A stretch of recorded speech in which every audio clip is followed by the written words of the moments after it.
What's happening, lads? Kyle Hutton on the day! Oh! 3 bright prospects. Look at the fucking state of it now. What's happening? At least he's played Champions League though. I know. There it is there, look, the bench. Is that what? Is that the size of your end? Back end? You're tiny, weren't you? Well, it definitely wouldn't fit me now. All that for a fact, but... Do you know, by the way, me and Hutch actually played against each other for years? What, as kids? Didn't we? Motherwell v Rangers. I They came out on top. Just tell how good I was. I was frightened. Nah, it was. It was just coming through at the time and you had this chat about, Paul Slaney. I'm going, who's Paul Slaney? Who's this guy? And then he played us, what was it, right? Left-hand side? Cutting in the right. Milner, James Milner, like. Touching on it. And brilliant. So, man. But what wait, but more important, because he's the guest. You're meant to tell us what he was like. He was Workman like. A dog, Simon. David Batty. Very lucky to get where he got, Simon. I would agree. Not at all. No. Listen, a fantastic player, Simon, but what a team you had. It was Flecky, Jamie Ness, he a bit weird. No, I don't want to get into that. No, he's strange. I don't want to get into that. Who? Nessie? Jamie Ness? Were you the best of that bunch or what, Flecky? No, Flecky. Flecky was a joke. Like he was frightening, wasn't he? Aye. So you just... But it made me look good. I'd just get the ball 5 yards past the Flecky and Flecky would do the rest and that was it. So Flecky was brilliant. See, for a centre mid, you'd have been one of the guys. That's what you want, mate. Somebody you can just get the ball and pass it 5 yards. Pass it 5 yards with Flecky, turn. He'd either set up a goal or score and then that'd be your job done. And obviously that's how everybody started talking about our team, that we were good and stuff. But to be honest, it was mostly down to Flecky. Do you know what I mean? And then obviously Jamie Ness came through with me as well. And it was good because when Nessie scored that screamer against Celtic, they always get mixed up between me and him that scored it. So then some people go, what about that goal you scored against Celtic? And sometimes I go, no, that wasn't me, that was Jamie Ness. But other times I'm like, belter, wasn't it? That was a good job. Right, so see these games, who were you ripping up at right back? Trying to think of right back. Who is that? Perry, no? Never heard of you, son. Didn't really know the boy, Simon, to be honest. No, because you were like... Did you end his career? You were like big time. Quickly, you were big time at that point, obviously, because you were like... All the buzzes about Slaney and that, so I don't think he really bothered about I think who was the right back? There was Simon... Did you ever get in arguments? Were you one of them? No, me and Greg had a few tussles. Greg who? Greg Wild. Did you? The Wild man, aye. Wildy. What, did his sisters spark your house from? Aye, she done it wrong, so I pulled him up on the pitch. No, but I'm trying to think who the right... I can't really remember. I'm actually, again, made this about me. I know. It's disgusting. It's absolutely disgusting. Boy, I've played against it. We've served up some shite in that League One, haven't we? Have you played against each other? Oh, A few bad games, mate. Have you? Dumbarton, Peterhead, Who's had the... Who would you say has got the better in the midfield battle out of the two years? Probably him. Nah, Sai just... Plays, didn't he? Deep. Sprays it about and all that, and I'm going off my head shouting at one of the strikers to get on Simon Ferry, you know what I mean? But nobody listens to me, so I'd say Sai's got the... I never knew you did. Got the upper hand. Where are you now? East Kilbride, mate? East Kilbride now, aye. This man needs a club, can we get him in? Not interested, Simon. No. That's I don't know what I'm saying. When the guests come on, Simon, I'm very interested in going to the teams. I thought we were going to get something, I thought I was going to... No, listen, I've come in and certainly train. You know what I mean? I certainly would, but no, how are you finding it, East Kilbride? Aye, it's alright, it's different to what I've been used to. Obviously you've got all these public pitches and stuff like that, but to be fair, the standard, I didn't think the standard was going to be as good as I thought it was. Like good players there, good teams. Obviously there's some teams that aren't that good, do you know what I mean? But I was surprised with the standard of it, and there was a few, I thought stupidly at the time that other teams outside Kelty and your Bonnie Rigs, we were just going to like sort of coast through it all. But obviously it wasn't like that at all. Very hard games, so. But we're just waiting now to hear if we're going to be starting back or not. And what was it like playing against Fergus too? Because you were a kid when he was at Rangers, didn't you? Aye, so obviously leading up to the game I've been messaging Bob and all that, saying Bob, you better storm right away for the side, I'm going to too fit you and all that, and he's like, shut up, and all the banter and stuff, but Bob's a nutter at the side of the pitch. Like obviously you thought Fergie was going to be a shouter. Fergie does shout, but Bob's a shouter. You just hear him all the time and that shouting, you see daft and all that, but we beat them that game 1-0 when we played Kelty, so then we thought that was it. We're going to go on a good run, and then the next game, was it 2 games later? I think we drew and then get beat off Bonnie League, so that put a dent in it. I think they're 4 points clear now. Right. So it's a tough ask to claw the points back. We played them this year, they're good. Fergie's got them playing, they play good football, didn't they? Good football, good players. Tids on that. Tids on. Who's the other boy? Other boy in centre mid? Tam Riley. Tam Riley. Do you struggle to mingle with the boys and talk to them? Feel you were it. Do you know what? A few of the boys that used to go by said that to me when I was signing, they were going, aye, we all thought you were going to come in like big time in that and no talk to anybody. I'm going, did you? Really? What's your name? You should have said that. What's your name? Who are you? Who man? But you hear, So that's the way I thought. I mean, you've had many conversations down the line, haven't we? Down the road, aye. Down the road, and aye. that's where the real people are. Do you want to have a wee conversation about European football and I'll sit in it? Did you were on the champ? You actually made the tough, didn't you, in the Champions League? Aye, you played against Man Man United. Do you United. read the questions when we sent them? No, what?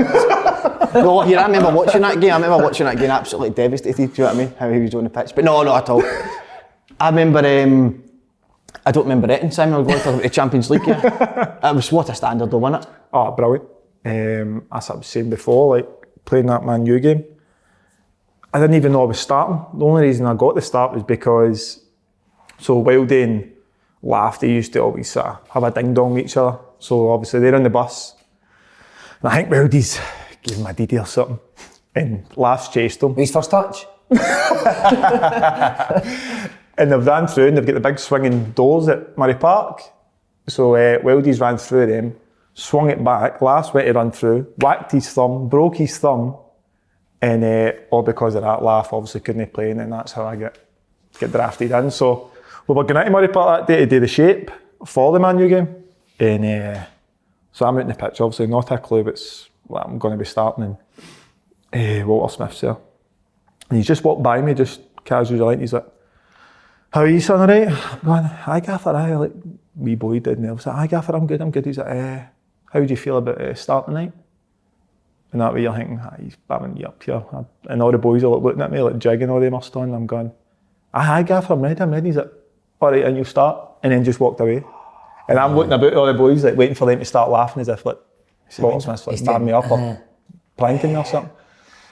And he's going, right, okay, so he does a shape now, and his name, Kyle Hutton, Hut's in there, and I'm like, oh shit, I'm actually starting here. So just obviously going through it all, and then... Biggest question to what was the bonus? Oh, what was it in the Champions League? $3,000 a point it was. Oh, wow. Sensational, that.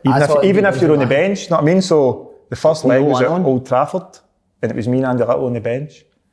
So obviously, it's getting to like 80 minutes, and Andy Little's nudging me, he's going, mate, $3,000 if we hold on. That's what we used to do all the time. $3,000 if we hold on here and all that. And I'm going, I know. And, like, so the final whistle went, and Andy's like, yeah, obviously. But, and then, but obviously you get your appearance bonus as well when you start, so that was good. Unbelievable. Brilliant, right, we'll come to that in a bit, because we'll go back to the start. We'll go back to the start, aye, right. So I want to know who Rangers picked you up for. Livingston. Livy? So wee guy, George Clark. Nah. No? Nobody. Never heard of this son.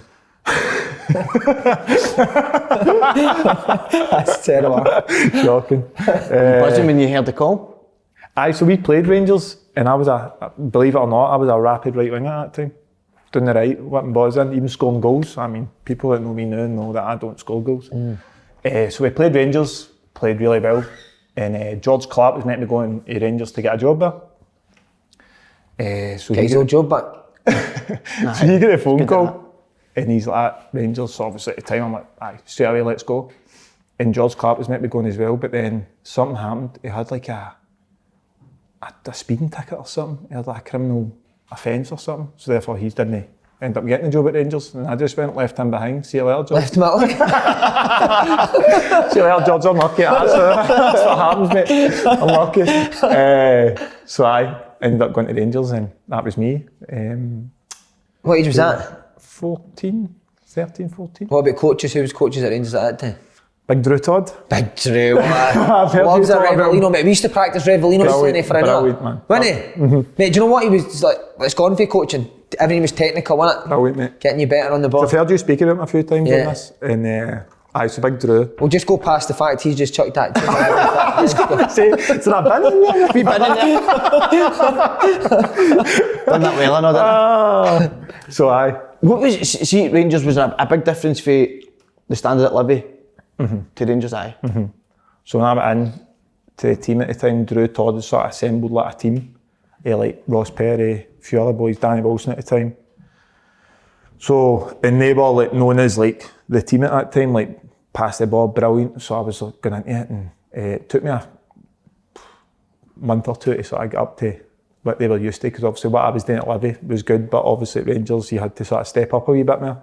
So it was good. Went in, Drew Todd was brilliant with me, coached me, taught me how to like sort of when to pass it, when to dribble and do all that sort of stuff. So I get right into it, and then from then on just sort of worked my way up. Billy Kirkwood then became a manager. Can't like Billy Kirkwood as well. Kirky was brilliant, mate. Funny. There was a few boys there that were like sort of with Kirky that didn't really go on them, but I loved Kirky. Yeah. I thought Kirky was brilliant. Mate, see Drew Todd, just to tell you, Drew Todd was funny, man. So he came, boys. So I can't remember the wee boy's name, right? But he came and played us, and he wasn't a good-looking boy. So say the boy was away getting the cones in or something, and Drew would come out at us and go, boy, Aiden's a good-looking boy, eh? He was ruthless like that, wasn't he? He was ruthless, mate. He was brilliant, man. See, did you do the old classic when you were in the change room, right? And you've got a wee feeling you're going to get called up for the first team, start hiding? I've heard you speak about that. Were you one of the guys? In my head, right, I'm thinking to myself, I didn't hide, right? But in my head I'm thinking, bastard, don't pick me. Don't pick me. Don't pick me. I know exactly where you're coming from. It's mad that it's but you want anybody like that, like you want to get picked, but you don't, because then seeing you don't get picked, you're going raging. See, why is he going and all that? But then when you do get picked, you're like, oh no. See when you don't. Phone your dad and that, like, Dad, I'm going here. See when you don't get picked, but the relief is brilliant. And it's just an easy day with the Rezzies, isn't it? Oh, that's you swagging about. Easy day with the So on that, but when you first go, you're training with the first team. How was it? Can you remember it? Remember the day? Vaguely. My memory's murder. But vaguely. And with the boys that had been round before, they're all saying, the dog used to tell, Fergie's a nutter. Fergie's a nutter. If you give the ball away in a passing drill or in a possession, he goes, if he's not that, he's a fucking nutter. So I used to hear them speak, and I'm going, oh no, I don't want to get in here. And then so obviously went round, and obviously I'm in a passing drill with Fergie, in Fergie's route. I'm thinking, oh no. So obviously you get a pass away once, and it's like just a look, as if, what you doing? And then if you get another away, it's like, who sent him round? Who sent this boy doing it? I mean, he can't do a 5-yard pass. And he's doing all that looking about, and you're going, oh Jesus, man, right? But after a while, when you go in, you start going in even more and more, you sort of get more comfortable with it.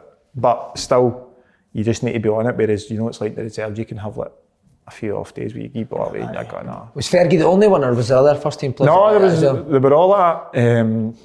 Durante as well, when he was there and stuff like that, even at the side, he'd give you a blast if you gave it away. But no, other players were that, and like Devo and stuff like that. Devo was quiet, but I get it's the look in it, the look they give you. That's the worst. It's the look they give you, and then see if they don't speak to you as well, you're like, and then when you go for a water break and you see the few of them going and talking to each other. And you're talking about you. And you think they're talking about me. But they're not talking about you, but you're on there talking about you. But how did it go down at Rangers? What was it like at Motherwell? We'd all be sitting in the reserve dressing room, and the reserve manager would come in and he'd put a sheet of paper up, and it'd be reserves and the ones with the first team, and then he wouldn't even go, you're with the first team, he'd put it up and he'd walk out, mate, and it was like a fucking stampede up to that sheet of paper. No, we were like, we'd put our boots on, we'd go out to walk out to the... Oh, so you wouldn't even know until you were walking out? No, so you'd walk out to like, so the first team was like, you'd have to walk away up a corridor, and then to get to our pitch, you'd just go left, out double doors, and you're out onto the pitches at reserves.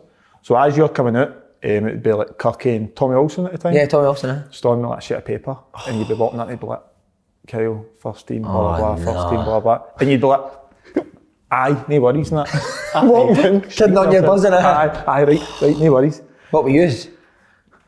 It was Stevie Frail used to come in the changing room and just tell. Go, you were the first team. You were the first team. And that's what no word to lie, it's terrible to say, I mean, it's a dream to be for the first team, but genuinely, a few of the boys, I was leading it, he'd out the door, waiting for me to come up, right in the toilet, locked the door.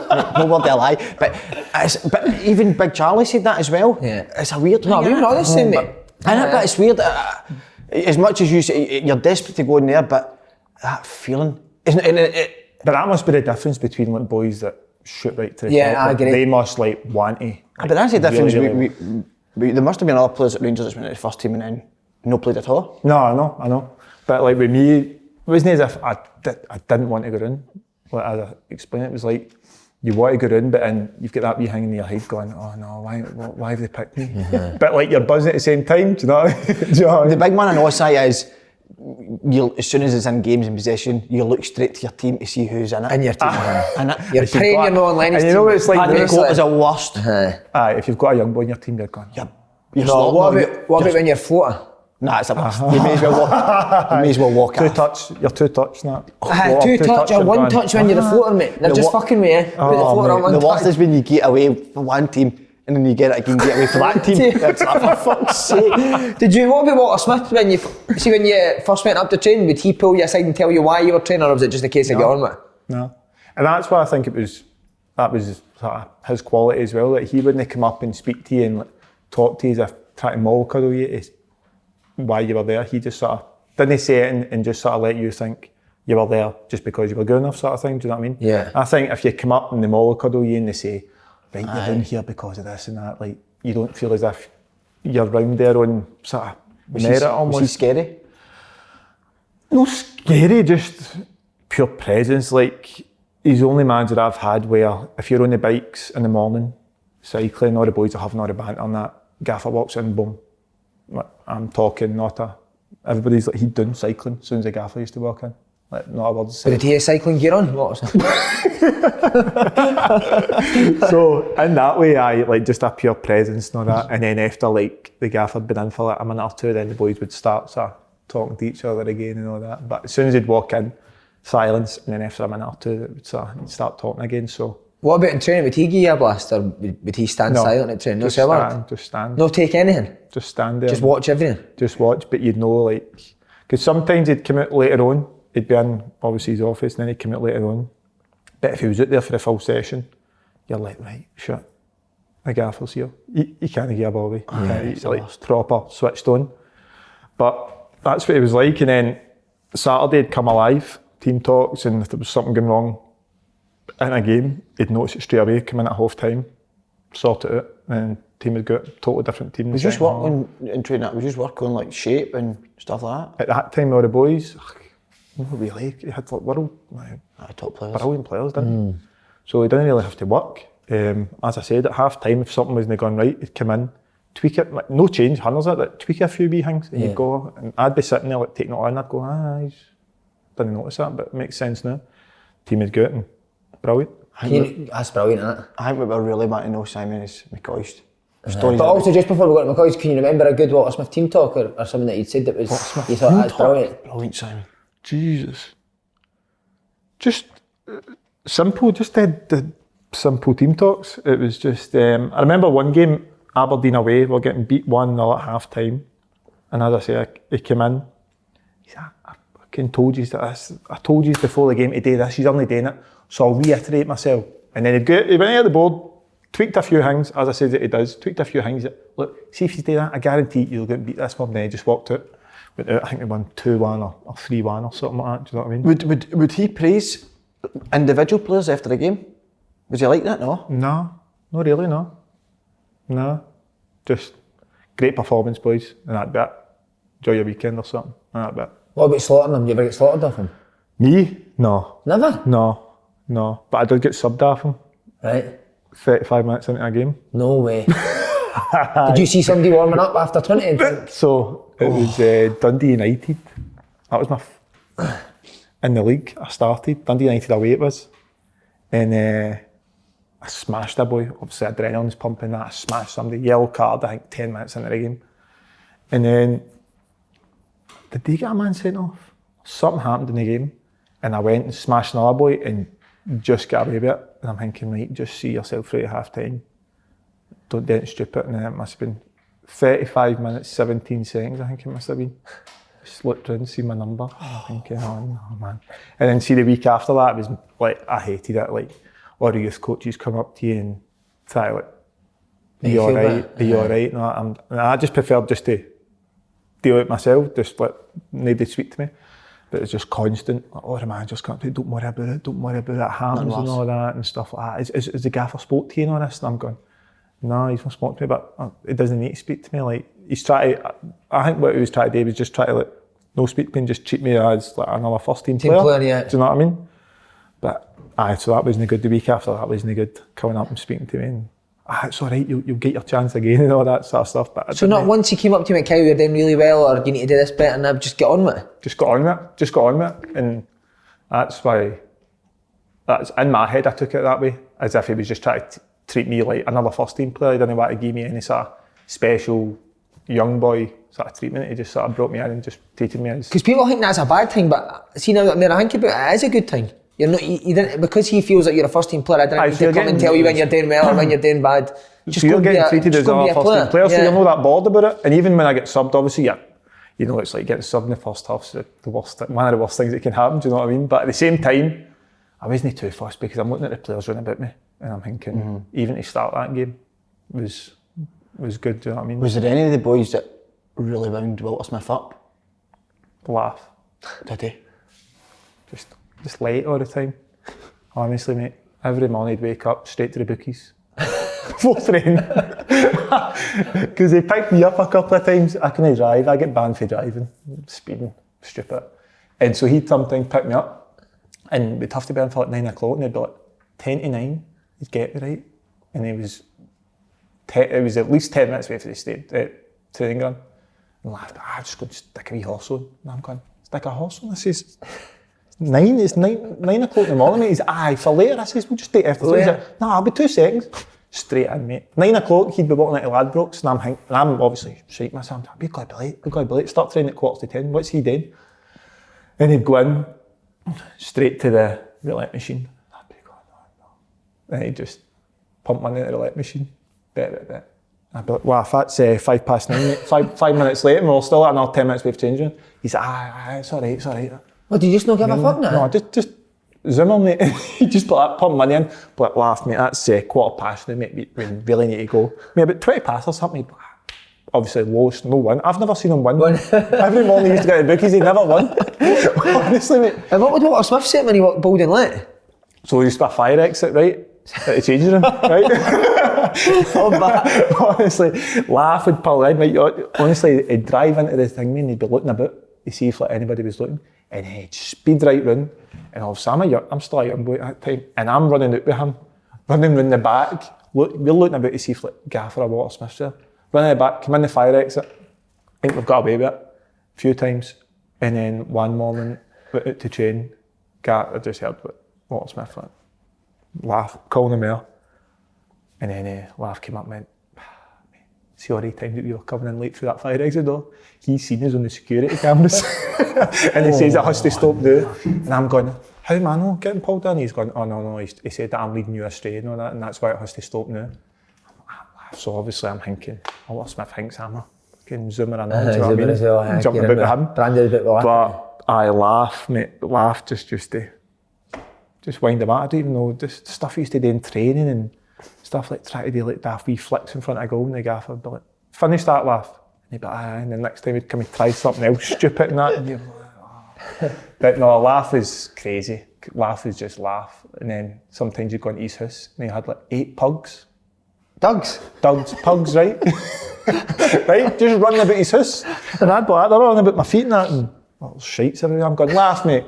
There's dogs down the toilet. And he's going, cleaner will get that, mate, right? And he's doing that, he's dodging the shites and that, trying to get ready. And I'm going, laugh, mate, just pick up, mate. And he's going, cleaner will get that, we need to go and that. And then we just go out. And mate, I interviewed him, he's a different breed, isn't he? Mate, he's just 100 mile an hour. Billy, you? Just 100 mile an hour. Your race is like that, but with birds, isn't it? Bird shite. Right, ask me about your man McCoist, McCoist, didn't you? Legend Alan McCoist. Stories of him. Stories? A Coisty? As an assistant, there, and we'll get, because the manager's stories. An assistant? Then he's assistant. At the top. Assistant stories. Assistant stories with Coisty? Him and Griggsy. Join in as well, McCoist? Aye, so brilliant. Call himself the Rhino. The Rhino? The Rhino, mate. Why? The Rhino's training the day and that, because honestly, mate, solid. And see if you try to get next to him, he'd bash you. I mean, you'd go flying. You'd like Mo Ed doing that as well, solid. Bash Mo out the way. He'd be like, watch your Rhino's coming through, son. Derek Ferguson says he's hard as fuck. Aye, mate, the Rhino's coming through and that, that's what they say. And he'd play in the wee games and stuff, and just stand up front and score goals and all that. But what was it, him and Griggsy? And then him and Griggsy, mate, just they two all the time. It was like questioning sport stuff. See the knowledge that they two have got on sport, mate, ridiculous. Like seeing training, Griggsy, mate. Was he, aye? Like proper clued on. Like in training that, like during a game, I used to be like jogged by Griggsy, like ask my question about something.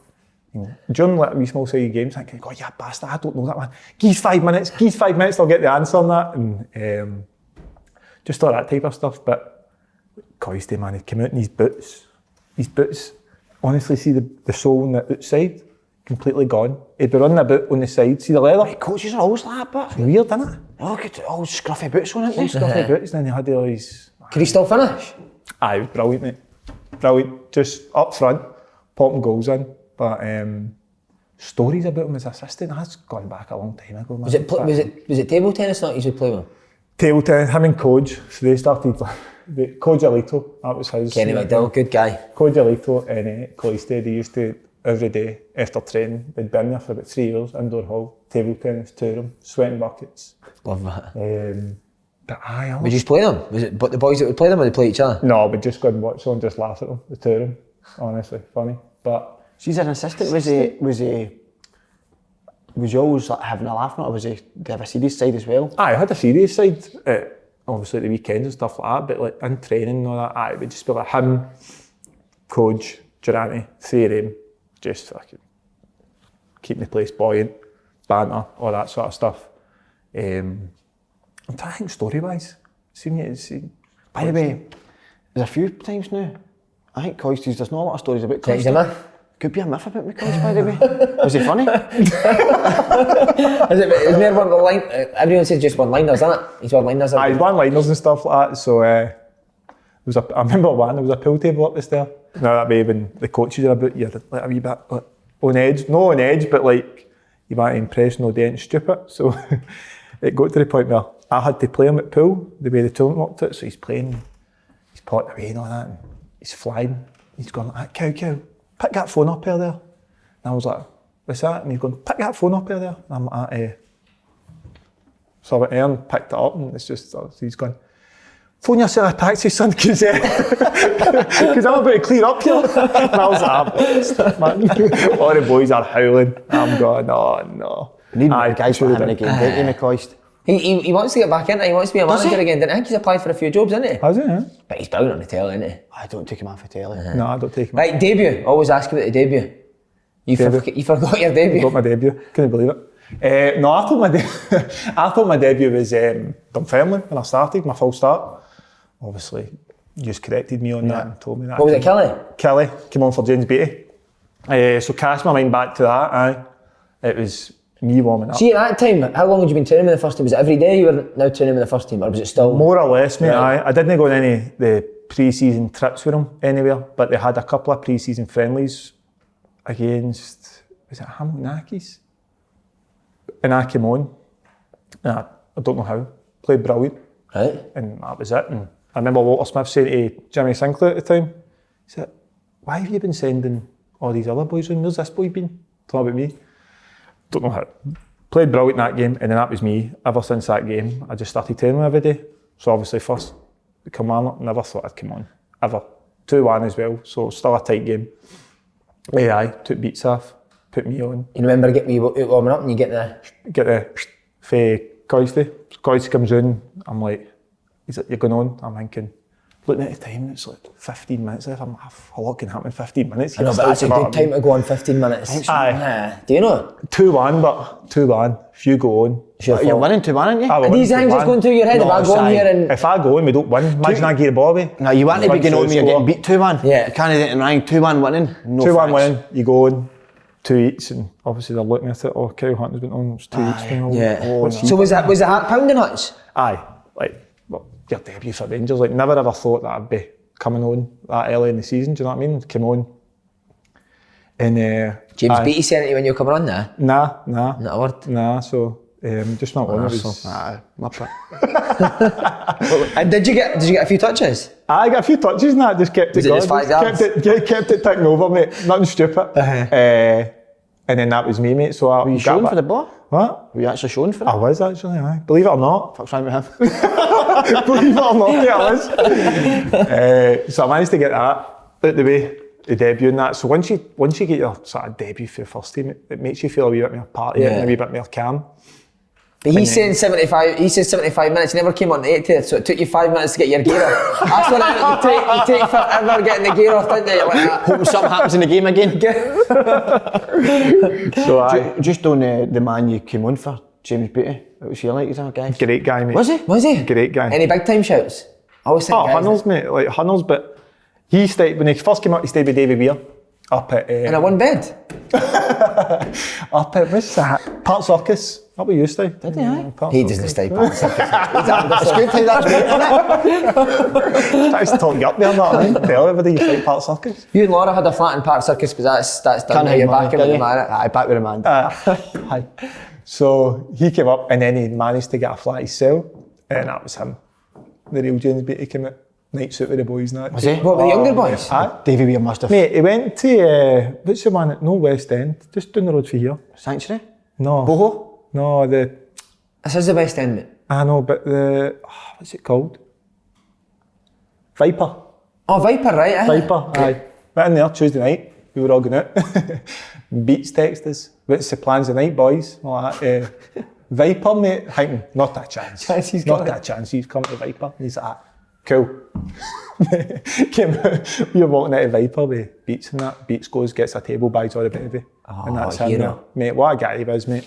So who was that? Just all the young boys? All the young boys, mate. So who'd usually go at you, Flecky? So it was like me, Flecky, Beats, Big Pez was it. He loved it, Ross Perry. I remember Big seeing him. Pez, that's why I can't really remember if Pez was Couldn't have missed him because his head is fucking huge, man. You should see his head floating about Carmen, man. I can't remember if Pez was it, but if it's a night out then, and Pez was still at Rangers, he was it. So he was probably it. Kal was it as well, I'm sure. Naismith. And aye mate, Viper, couldn't believe it. Him walking about, but What was his style? huh? Baggy jeans on? No mate, Beats was sharp. Was he? Oh, sharp mate, aye. Played for England, James Beattie, didn't he? Aye. He wasn't Good looking guy. and He all wasn't that. very good, Sharp was he, at vest. Rangers? What? As a player, he didn't No, work because for him, then that's how I get sort of pal. I think that's obviously how we started coming out with our own boys because he played in reserves with us already. And they'd be like, the games, what's the plans tonight, boys? You know what I mean? But he never done it when he stayed with Davy Weir.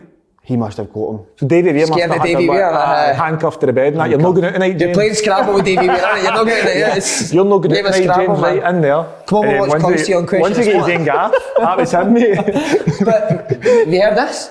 Barry Ferguson, for all his moaning that, used to take him and Fleck out as well. Aye, the Drake, aye. So that was us, Sunday sessions. Just the three years? Me, Flecky. So no, Fergie would already boot. He'd boot with Couple of his pals, couple of his family. pals and stuff. Aye. And then obviously me and Flecky, everybody at the time knew that me and Flecky loved a Sunday sesh, so we'd go out and we'd always go to the date and they'd be in. And Neil Lennon came in a few times as Maybe well. you said that, huh? Neil Lennon came in, talked to Griggsy and stuff like that. Came sat with us. There's a big like, square table in the Drake. Right underneath where you can watch football and that. And Neil Lennon and Alan Thompson and stuff used to come in and sit with us and that and have a few pints and have that and that. Do you know what? Have you ever done this? Do you ever see when you first start going out with a couple of the first team boys, right? So you're out on a Sunday and you think, I'm pally with these now, you're getting a laugh. Aye. And you think they'll not shout at us anymore because we're pally. When you get in on the Monday, mate, and it's like they've forgotten that you've been out all day and they just fucking snort you the full day on the Monday. Like, You think you've made have you it? forgot about yesterday? We were pally. You think you've made it? Aye, you think you're one of them, innit? And then you're back to being a scuddy Then you're again on the like, Monday. oh, Did you no, ever I've no- get one of I've the? no- You ever get one of the money watches back in the day? Mate, everyone goes, Ah, Money watch 250. What about your scheme rate on buzzing? Manny watch, yeah. The Rangers boys were mad for that. The money watches and the wee. It was a thing. What was the wee thing? oh, the wee bags. Man bags. Man bags. Maybe Scotland. Man bags. I had one of them. What about any other nights out with first team players? Was it just Fergie, Beattie, anyone else take it? Fergie, Beats, who else? Griggsy would come out, but he just fell asleep, mate. Aye, like, see when Andy Hardy was telling the story about over, I think he would just, that's generally what he does. Have like a few pints, fall asleep. That'd be him. Or even Jig as well. Jig was good when he'd take us to his house, wouldn't he? His house is meant to be a joke, A innit? joke, mate. And you'd just go down the bottom stairs. So we'd go in, do a flight of stairs, and it was like poker table, the bar, through the wee bit, big cinema room, and stuff like that. So we'd get the boys there all the time. What, a full day in Jig's house? Aye. Day out in Jig's house, all Jig's mad bras would come here. The bottles of Buckfast and all that. Aye, so it was brilliant. That's brilliant, Jig isn't would it? sort of boys What, right I out. never asked you, did you ever go for days out with the first team? I didn't go nights out. Did you know that? No. Mate, never. I know everyone's got this perception that you're out all the time and here I It was only can't. obviously when I left. You know, after else. I think it was a wee bit, but certainly Simon, I was the ultimate professional. So you would never go on a Sunday with the boys? Never. Never? Yeah. What would I you mean, do? the odd time I would go out, Simon, and maybe the odd Saturday night, but I felt completely out my depth in the places, Simon. See, dancing's not it. I was just completely lost. Aye. Know me. But not even like, no, I mean in dancing I don't like how, but during the day sitting in a booze with the boys, nah, never. It was only till I left. Oh, aye. I was back. Aye. Was it? Never drank, Simon. It's mental that. But Did you and Boricton used to go quite a bit? Two Dutch boys.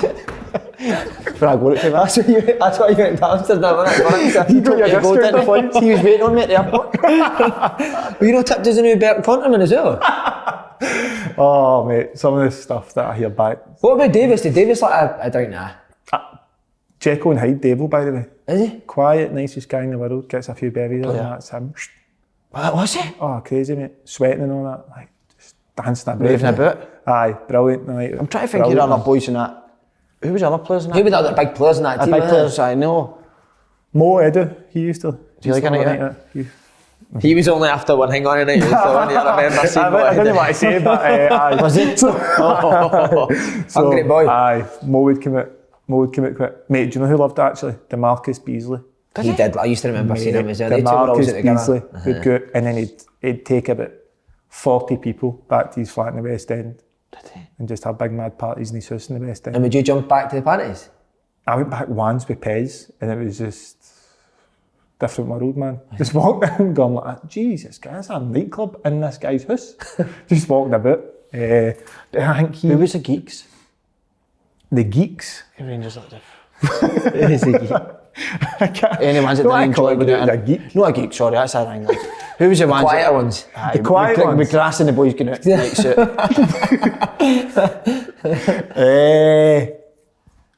Quiet boys, but it's Robbie Crawford and stuff. Do you know play with Robbie Crawford? Robbie Croy's at Motherwell now, isn't he? Is he? No, no, him. No, is that The that? other boy. Other one, aye. Do you know who you're talking? Aye. Robbie Crawford. Try and think.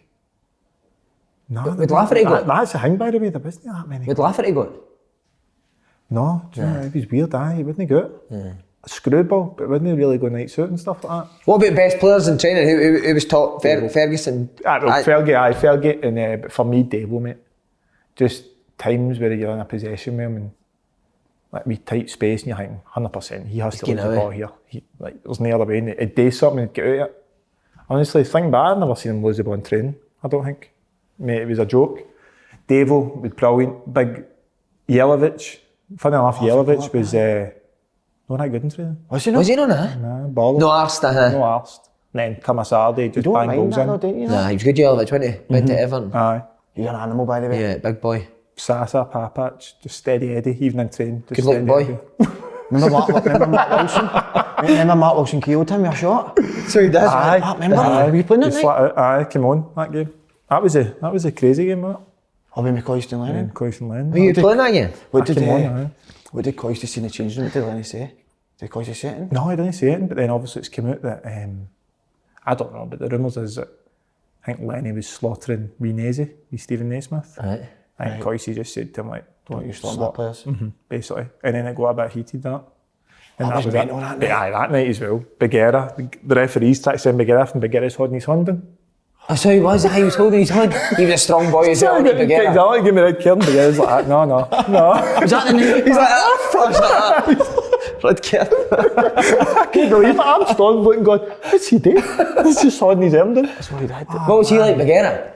Mate, Bagheera was just bonkers. Like, you'd have like up the stairs in the canteen, you'd have like a platter of like fruit and stuff like that. So you're like pineapple, apples, banana. I'm no exaggerating, mate. He'd take the food platter out of where he's sat and Just work his way. full That'd be his platter? lunch. Full platter, mate, and that'd be his lunch. Put his tits on fruit. That'd be his lunch, mate. Crazy guy, mate. Wow. What is it? That night it was just Doof get sent off? He's a screwball, but he was, Did you like him? No. I didn't really know like him, but I just didn't There really you go. sort of socialise with that with him or talk to him or whatever. He was just in a wee world of his own. Was he good? He was alright, he seen flashes in train, like done thing with stuff, like nice wee touches and stuff, but he was never, like, I'd never ever class him as who was one of the best you've played with or whatever. Then put him up there, do you know what I mean? What about see Davis and Ferguson? I mean, what an education for a centre midfielder. Would they help you in terms of that position, or was it again just get on with it? Sort of a wee bit, but then with Davo was a bit more, because the first game I started, it was me and Davo in midfield against Dunfermline. So Davo was just like, look, just keep it nice and easy. Basically, give me the ball. No, he just said, look, keep it nice and easy. First few passes you get, just keep it short and like 5 yards. And then as the game goes on, then start to sort of open up and play diagonals. And Fergie was the same, do you know what I mean? And so just watching these two, but that Dunfermline game, everybody was like, everybody was like, oh, you were amazing there and that. Even my old man, who never would always like sort of bring me back to, even he was phoning me, saying, brilliant tonight. And I'm thinking to myself, all I did was get the ball and pass it 5 yards to Davo. And that's all I had to do. And I think that night we won like 6-2, 7-2, something like that night. Do you think it's easier playing with Rangers than it is going Lorden? With 8 players, aye. At that time. But do you not think it's hard in a way? Well, I'm talking about it was against like Dunfermline at that point, and that was my debut, and every time I got the ball there was nobody around me. So I was getting the ball, just sort of nobody around me, and then just passing it 5 yards to Davo, and then he was doing the rest, do you know what I mean? So that's all basically I had to do for the full game. Get the ball, and I just looked straight away for Davo, and then that was a bit easy as that. So that was good, that was brilliant. And Would he be constantly talking to you on the pitch as well? Aye, just talking, just tell me where to go, just sort of shuffle left, shuffle right, and then obviously I had, who was behind me at the time? Big Boogie, but Boogie always taught me, Boogie was like Jeff Hughes and we were all these in, wasn't he? He'd just get the ball and just try and dribble through the full team and stuff, didn't he? So, but no, playing with Davo was brilliant. Davo was, even watching Davo in a game, that was your education as well. Never panics, eh? No, just seeing like, once I give him the ball, like what's he going to do with it next? And just picking up wee things like that off him and stuff like that. So, as you said, him and Fergie, perfect education for a midfielder. It's unbelievable, isn't it? Right, Man United game, never on it, never talking. Never thought about the big bucks, Champions League. Big bucks, aye. Tell me all about it. Can't take him. This guy is Champions League, son. He's the Champions League of the media world, isn't he? Can we just pause a wee second, Si? These are the champions. I never forget the time Benfica. Have I told that story? No. Gary Parker told me to sit back down. I have told that. No, you've not. I've not heard it. 90 minutes, I'm make my debut. Champions League debut, so I already made the spell one. And the UEFA Cup one. Europa League 60, 15 minutes. What a shame. Don't even talk about that, I mean. And Champions League, 90 minutes, 0-0 via Benfica at home. 60,000 fans, Si. My man Daz in the crowd. Stoned. Absolutely. Just laughing at it, Simon. But Si and Lenny went, you're going on, Slaney, right? I'm getting stripped. I can't believe I've turned this into me. I know, it's good though. Keep going. It's good, I can't believe good. never told us this. Right, mate? So I'm getting, and nobody lie, you can hear the Asky boys, this one. Zipper coming down. See Gary Parker crawling, almost crawling out of Lenny in his ear. So you just leave it. No chance. So whatever Gary Parker must have said to him, I don't know. Mate, ready to Champions League, nobody lie. What do you think? He said he's too horny? Aye, the Portuguese players will be dangerous. Mate, see if I'm you, right? Next day I'm going up to Gary Parton saying, Aye, what's going I on? know, but I didn't want to go in, so no, I was absolutely devastated because it was almost, I mean, Champions League. Celtic. Was it not? Do you remember that campaign? I think it was they wanted to beat Barca.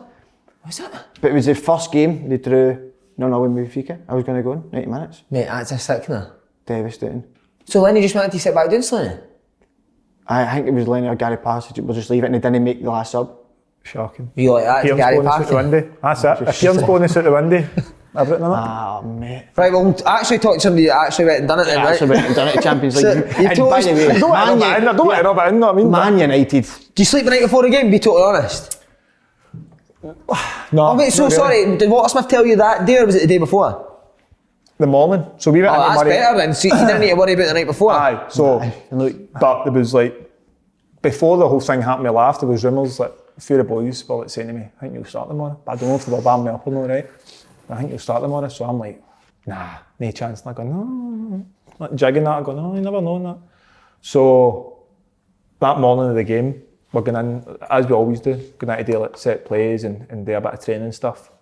So, as I say, we're getting on the bus, laughing, Wildy, running after the bus. Wildy runs through double doors, swings the door back, Wax laughs on, Laugh breaks his thumb, Laugh is meant to be playing, Laugh's not playing anymore, and then obviously I get brought in for the game. It was just, I remember coming out after training, running straight to reception with my mobile phone my dad saying, Dad, he can't tell anybody, right? But obviously he's going to tell everybody. But I'm starting the night as if this leaks out, Man U are going to be worried. You know what I mean? Hutson's starting here, well boys. Wee Scholesy. Raging. You know what I mean? Sir Alex calling Carrick and Scholes at the office, by the way. Boy Hutton Coming Hutton starting the night, mate. Watch Worst yourself, do you know what I mean? Hutton's So I'm on the phone with my dad, Dad, don't tell anybody, right? And he's going, no, what? Obviously, I'm starting it against Man U, and he's going, fuck off. No chance. I'm going, Dad, swear to God. He's hung up. I'm going, he's about to phone everybody. And so that was good, do you know what I mean? And then phoning obviously my mum and stuff like that. Then you got a hotel after Money Park? Back to my hall.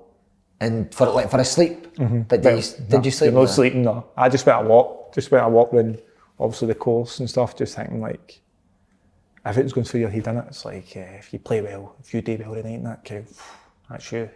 Did you You're getting moved to the Prem and that. No, I'm kidding. No. Were you sharing a room with somebody at Marhall? Laugh. Oh, you don't want to be sharing a room? That's not what you want to be sharing a room the day of the game. Laugh, mate, honestly. He was... Could you get rid of him? Was he saying anything to you? No. Well, he was never out back, so obviously he had to go and get his thumb sorted. Oh, right, so you did it yourself. He broke his thumb. So I know, but see you on the phone telling like your family that you're starting the Champions League, like, that was amazing for me, do you know what I mean? Saying that, like you're starting the Champions League and seeing how like proud they were of it and stuff like that. So no, it was totally surreal. And even in the game, like at the start of the game, as you've done this the music and that before it, do you know what I mean? You know the music, yeah? I know well. Go on now. See, just before the music, I want to know everything in that tunnel. Yes. And you look by seeing the Man U players there? Mate, staring, just obviously. Every one of them? Obviously, I'm just used to seeing these guys in the telly. Can you give us the Man U lineup, please? The lineup? No, the good players. It's the good ones. So it was Carrick, Scholes, Berbatov, Nani, Rooney. You're a fan of Nani, aren't you? Like Nani. I love the Nani. John O'Shea.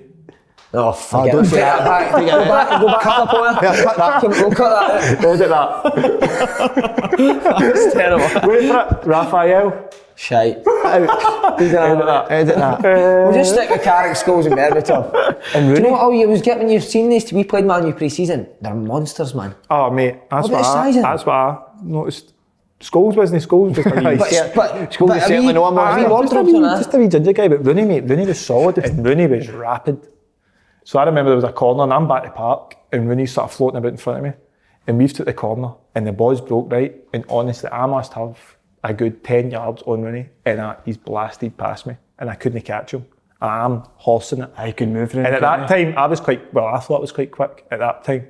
I mean, I've completely lost my pace now, but at that time I thought it was quite quick. And 10 yards I must have given him and he's just blown me out the water. That must be surreal, mate. Like, guys are running Scholes. As I said, you're only used to seeing these guys on Match of the Day. Yeah. And then you're standing next to them, so you're like, oh, what's happening? Giggs was playing that night as well. Was he? Giggs, aye. Can't believe you put John O'Shea and Raphael before he mentioned Giggs. I know. I like shocking. And do you know what? After the game, guess whose tap I got? Raphael's. O'Shea. No, did you? Oh, mate. And do you know what? Big Perry. Debbie's round. Big Perry was on the bench. And he got Scholes' time. Mate, surely you're up against Scholes saying him the full game, I get your tap. No, because I was just all over the place, mate. Obviously, I'm starting to like, am I looking at this guy? If By the way, you don't know. For Penny's watching, give him the Scholes tap. I've asked him so many times, Slaney, and he's just well, for the people who know now, you're sitting on the bench doing nothing. Give him the Scholes tap. He deserves a John O'Shea tap. But the best part of the whole night was, after it, me, Pez, who else was it? Can't remember now. Obviously the drugs test. And Berbatov, Scholes, and John O'Shea. Mate, what's the script for you and John O'Shea? I don't know. Is there something going I on know, between you and it's John weird, O'Shea? isn't it? They're all just sitting there, so we're all in, walking down, drinking water, walk in, Scholes, all them just sitting like that, legs crossed, beers. Man U boys? Man U boys. Did you get a chat with them? Nah, just talking about them and that. What about? Just about the game, and then just obviously they were saying So what's the script for you? Like who you're playing at the weekend and stuff like that. And then Big Pez like, do you think you'll win the league this year? What did school say? And he's going, we should do it, but I'm just thinking You win the league. hesitating. So when you think you'll win the league this year? That's pure wee boy, It's unbelievable. What, see when you played against him, did Scholes just laser it a bit? Aye. Mate, do you know who I was near? Scholes, but Carrick, mate. I loved Carrick as a player. One I loved touch. Carrick, mate. Just first time, everything that came in, just first time. Like, if the ball was coming here, it would just get whizzed in the corner. In the corner, into the space, into the hole. Like, whizzed to the point it was almost a shot into Rooney's feet. Rooney's kicking it dead. He had gone, what's happening here? How are we going to tackle these guys? Did you do well, huh? Done all right, mate. I'd done well. It was me, Jig, Lee McCulloch. It was me, McCulloch, and was it Edu as well? So it was just me and Jig. Jig's like, look, me and you, just obviously shuttle across, and don't go any more than 5-10 yards away from me, right. and just keep the play and just keep them going out wide. So they're going to play through you? So they don't play through us. But they played through you every time? Because they're that good, mate, basically. No, so we done well. We done well up until, what was it? When did the penalty happen? It was right near the end of the game, because I remember looking at the thing all the time, I think £3,000, come on, get a draw here, £3,000. And Naisy, Stephen Naismith, booted Raphael in the face, didn't he? Give away a pen. Worth it, that's worth it. I know, but better if it was John O'Shea booted in the face. Aye, so I think it was like 87th minute or something, 88th minute. I don't know if that can go to that story, he's got John O'Shea's tap. Shocking, innit? Shocking, John O'Shea. And do you know how it was? I didn't know, and then me, Jimmy Bell comes in with like a bundle of Man Utd taps, and everybody's like, right over. So I'm like, what's happening? And I realised at the last minute, Jimmy's like, here, and I'm like, oh, fuck's sake, man. O'Shea. What, that's what? O'Shea, mate. I'm going, oh. Bet you Jimmy Bell got like Berbatov or something. Yeah. 100% Kitmans are fly bastards, man, honestly. So I was, so Perry's got Scully's tap, mate. So He's got to give it back. I know I've said that he's got to give it back. See after that, big man, would you say your life had changed after that game? About the place, people recognising you? Aye, well, after that game, I'm good at this. after that game, aye, 100%. So was that Tuesday night? Was it straight to Carabin after that game? Surely. No, it wasn't. Soak it in, big man, didn't you? Soak it in, aye. That's John a O'Shea. tap. See if you got Carabin that night, it's a tapping. I know. Sniffing John O'Shea's tap in the house. Him and John O'Shea went and sat in the house, didn't they? Sat in the hotel like a back to Mar Hall with John O'Shea.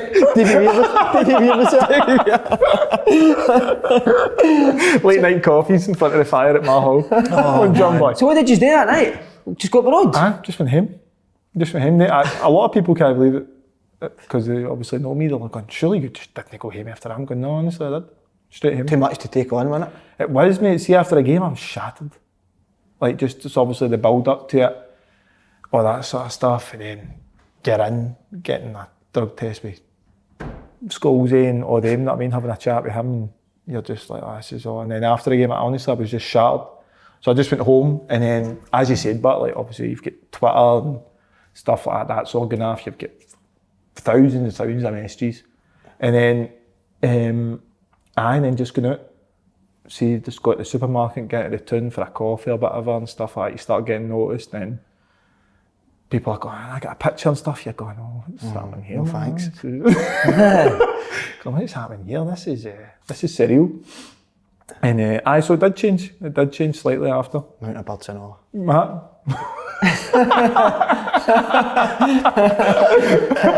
Instagram on the go then? No, imagine if Instagram was on the go as well. Oh. See, just on a wee bit of a serious note, was that the best atmosphere you've...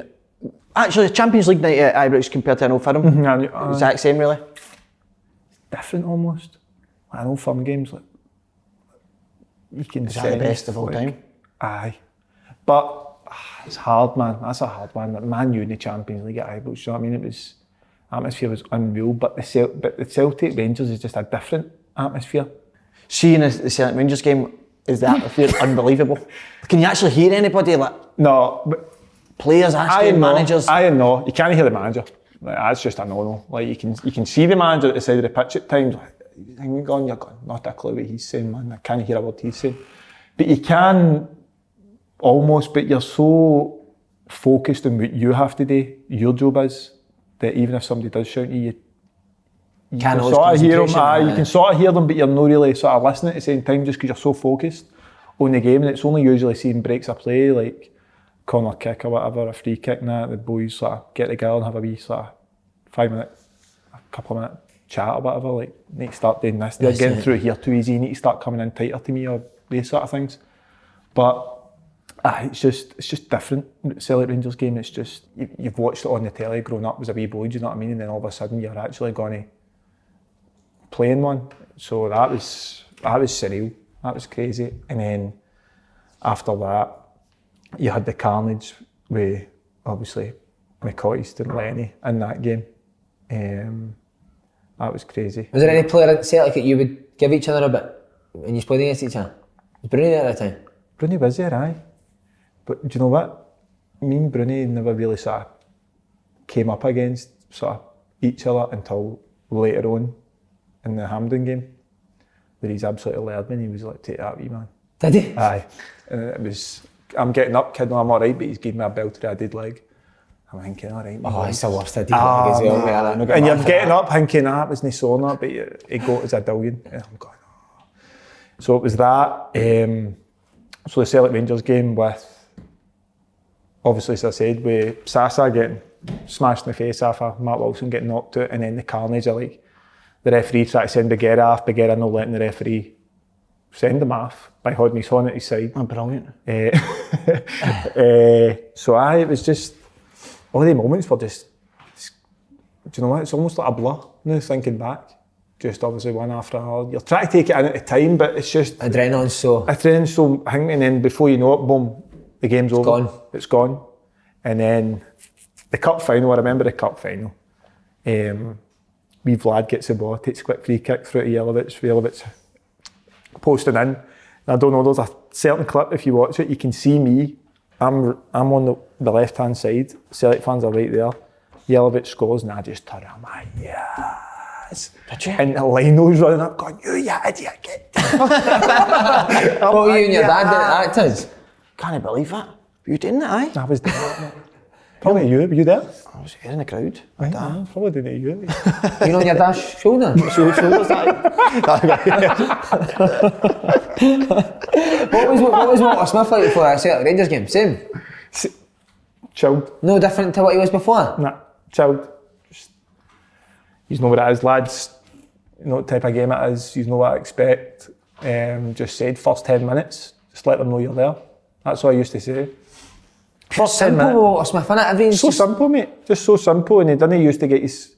Because I think if he get himself all worked up for a game, it would get passed on to us. So he just came in, just like chilled, like, right boys, Celtic Rangers game, that, he's know what to do. Let them know you're there first 10 minutes, and if he's do everything that he's been doing this season, then I'm confident he'll go out and get the 3 points or get the win or whatever, do you know what I mean? You must have seen him crack once.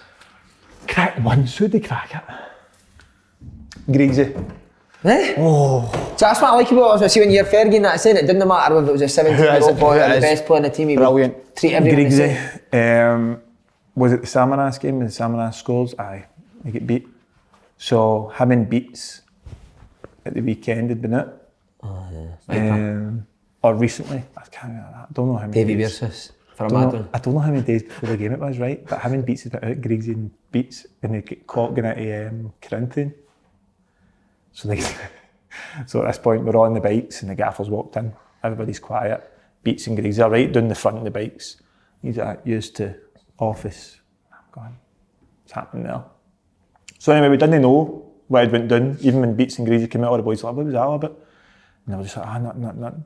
And then after that Celtic game, we get beat. He was coming. He came in, went right through Griggsy. You ain't the fucking big man that going out to fucking Corinthian toilets in the morning and you give a fucking performance like that. Nah. Is it worth it now and all this?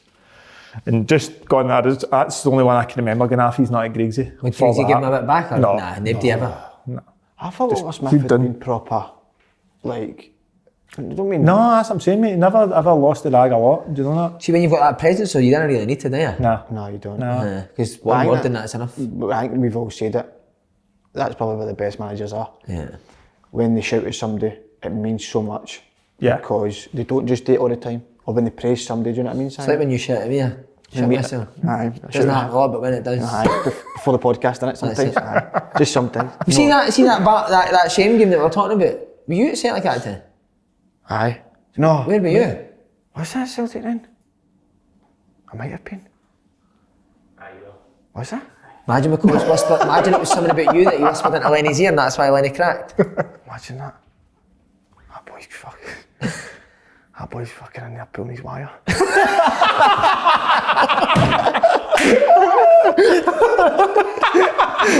In that wee dressing room. Imagine that. He's in a wee dressing Some room. smell of Paul Slaney in that. Some smell of Slaney in that dressing room. What's he doing there? You're going in a wee changing room waiting on us. His pants down.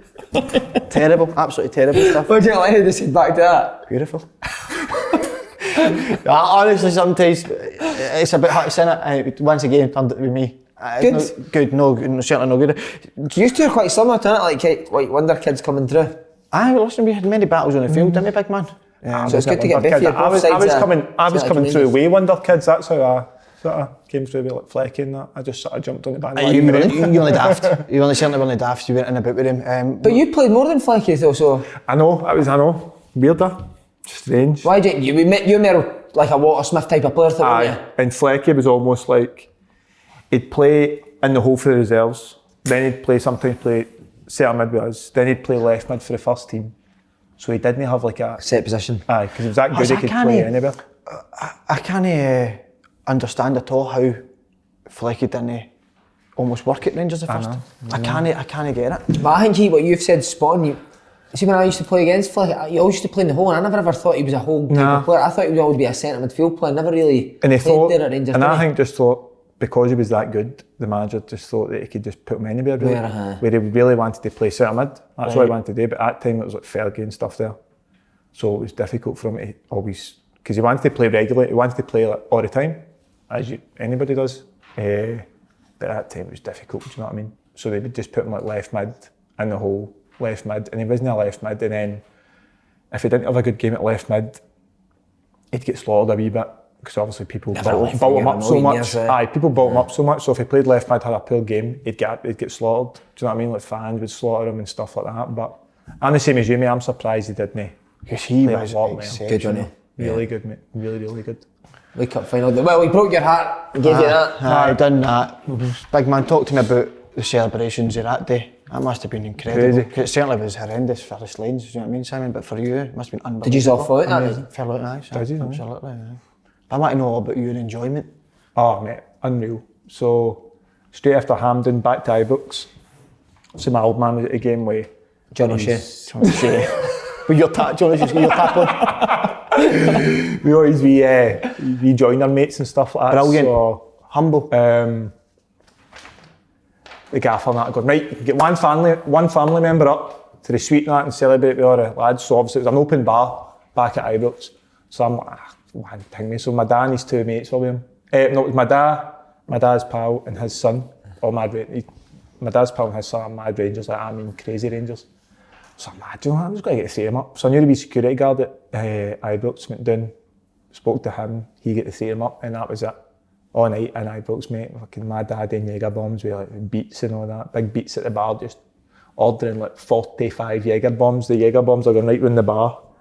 And what a night it was. So it was just, everybody's family were there.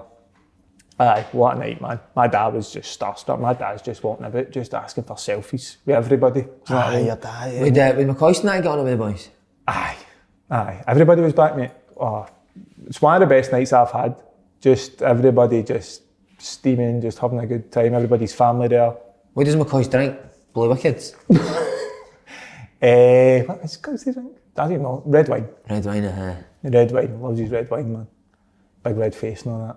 Did you share it? Would you like to share a red wine, man? Karaoke. I loved it. He's good in the karaoke, by the way. Is he? McCoy, does he? Oh, sorry, I've heard that actually. What would he sing? What a singer.